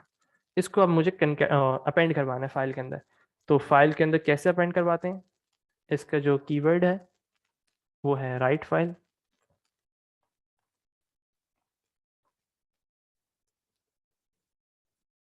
नॉट नेसेसरी, लेकिन आप कर लो तो अच्छा है। अपेंड फाइल नहीं होता भाई, क्या हो गया, write file. Hire log dot T X T, file का नाम लिखा, कॉमा, जो भी आपको स्टोर करवाना होता है। यहाँ पे आप वैल्यू लिख सकते हो, यहाँ पे आप यही सेम चीज़ जो है पूरी सेम चीज़ यहाँ पे कर देते तो सेम चीज़ होती, कोई मसला नहीं होता। लेकिन एग्जामिनर के लिए अच्छा नहीं और आपके लिए अच्छा नहीं, तो हमने उनको एक वेरिएबल में कन्वर्ट करके फिर यहाँ पे सिर्फ लाइन लिख दिया। और राइट फाइल करने के बाद हम लोगों ने क्लोज फाइल कर दी। क्लोज फाइल कौन सी कर रहे हैं, hire log dot T X T. लिख सकते हैं, लिख सकते हैं, ऐसे तुम सही कर रहे हो, लेकिन ये क्या किया, एक सेकेंड रजान भाई, hire dot T X T comma, brackets आएंगे तो सही हो जाएगा, बाकी सही है। मोस्टली फोकस जो होगा वो हम लोगों का इसी पे होगा, pseudo code related. Hire log dot T X T जो तुम कर रहे हो रजान वो सही कर रहे हो, इसलिए कोई मसला तो नहीं होता, कोई मसला नहीं होता, लेकिन फिर भी बेहतर अप्रोच यही है कि आप बाद में ओपन करो।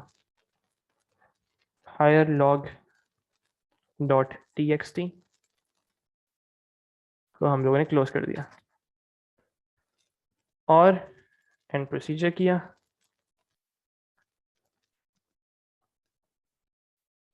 ये हमारा कोड तैयार। अब जल्दी से हम लोग इसकी मार्क्सिंग को चेक करते हैं। ये हमारी मार्क्सिंग कहलाती है, जो सूडो कोड लिखा होता है वो नहीं कहलाती। प्रोसीजर की हेडिंग बिल्कुल हम लोगों ने बिल्कुल सही दी है, सारी पैरामीटर्स को हम लोगों ने लिखा है, और यहाँ पे पढ़ लो ऑर्डर इज नॉट एसेंशियल। अगर वो ऑर्डर बताएं तो फिर सही है, लेकिन इस पर्टिकुलर सिनेरियो में नहीं है ज़रूरी। फिर updating the 3 arrays from parameter values, बिल्कुल यही किया है हम लोगों ने। टोटलिंग की है, डेली टेकिंग की, ये भी किया है। ओपन किया, फिर इन अपेंड मोड, हाँ बिल्कुल। अगर आप कोई और मोड चूज करते तो मार्क नहीं मिलता। Creating file text line including separator, ये भी हम लोगों ने एक लाइन बनाई थी। चलो सही है। Making use of type conversion as required, making use of type conversion, आप क्या कर सकते हो, इसके अंदर भी सारी चीज़ें टाइप कन्वर्जन करके कंकैटिनेट कर सकते थे, लेकिन हमने थोड़ा बहुत ऑर्गेनाइज काम किया यहाँ पे। सारी टाइप कन्वर्जन की। टाइप कन्वर्जन से क्या मतलब था, नम टू स्ट्रिंग जो किया, ये मार्क में मिल गया। Writing the line to the file, ये भी मिल गया। क्लोज किया फाइल को, ये भी मिल गया। तो इजीली आप 7 मार्क्स स्कोर कर सकते हो। एक वक्त आएगा जब आप कह लोगे इजीली। अब जल्दी से चैट पे जवाब दे दो, कोई मसला है इसमें, पूरे सवाल में कोई इशू?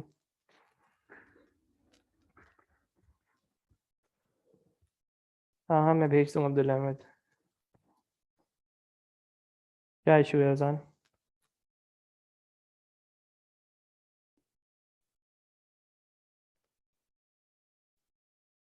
चलो मैं समझा देता हूँ। सर रीड फाइल में से नहीं होता है 968 में प्री रिलीज।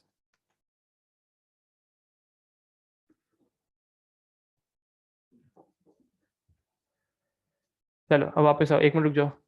अब सबसे पहले मैं स्टार्ट करता हूँ तुम लोगों के सवालों में। एक ये है सवाल, सर एक इशू है। सर ये बोट नंबर को इंडेक्स वाली बात नहीं समझ आई थी, सही है, किसी और को इंडेक्स क्यों नहीं बनाया? किसी और को इंडेक्स क्यों नहीं बनाया, देखो सवाल में लिखा हुआ है ना ये सारी चीज़ें। उन्होंने कहा अप्रोप्रिएट एलिमेंट को आपने अपडेट करना है, जिस पर्टिकुलर बोट की वो इंफॉर्मेशन आपको दे रहा है, उस बोर्ड के एलिमेंट को अपडेट करना है। यहाँ पे जो एरे था, सपोज करो 1 और 2, उसने यहाँ पे बोर्ड नंबर 2 की इन्फॉर्मेशन दी थी ना, तो बोर्ड नंबर 2 की इन्फॉर्मेशन को तुमने अपडेट करना था यहाँ पे। तो हमने बोर्ड नंबर को ही एज अ इंडेक्स इस्तेमाल कर लिया। ठीक है, ये पहला सवाल हो गया। 9618 में प्री रिलीज होती है, नहीं होती? तुम लोगों से ये सॉल्व हो रहा है कि और मुश्किल कर रहा हूँ इससे? सरीफ अब्दुल्ला शाह, चलो भाई खेल लेंगे लूडो आप लोगों के साथ भी। सर कंकैटिनेशन वाला फिर से बता दें, बता देता हूँ भाई। शयान मुझे व्हाट्सएप पे मैसेज करना, मैं तुम्हें बता दूंगा कि कौन कौन से चैप्टर ज़रूरी हैं। नम टू स्ट्रिंग डिफरेंट क्यों है, मैंने सिर्फ समझाने के लिए किया था कि आप ऐसे भी लिख सकते हो, उससे कंफ्यूज नहीं होना। चलो हटा दिया मैंने, ठीक है।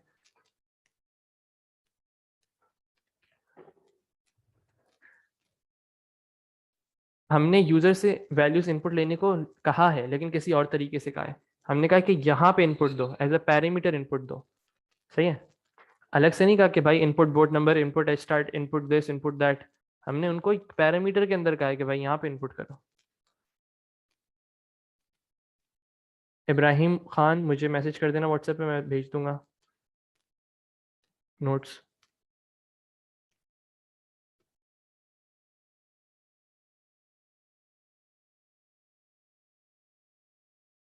सर ड्राइव की लिंक है वो उस पर अपलोड हो जाएगी, बाकी जिसको एक्सेस चाहिए वो मुझसे ले ले।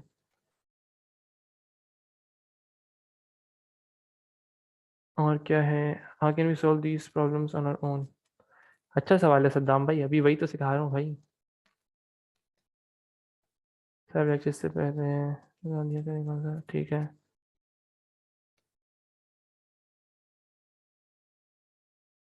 सही सही,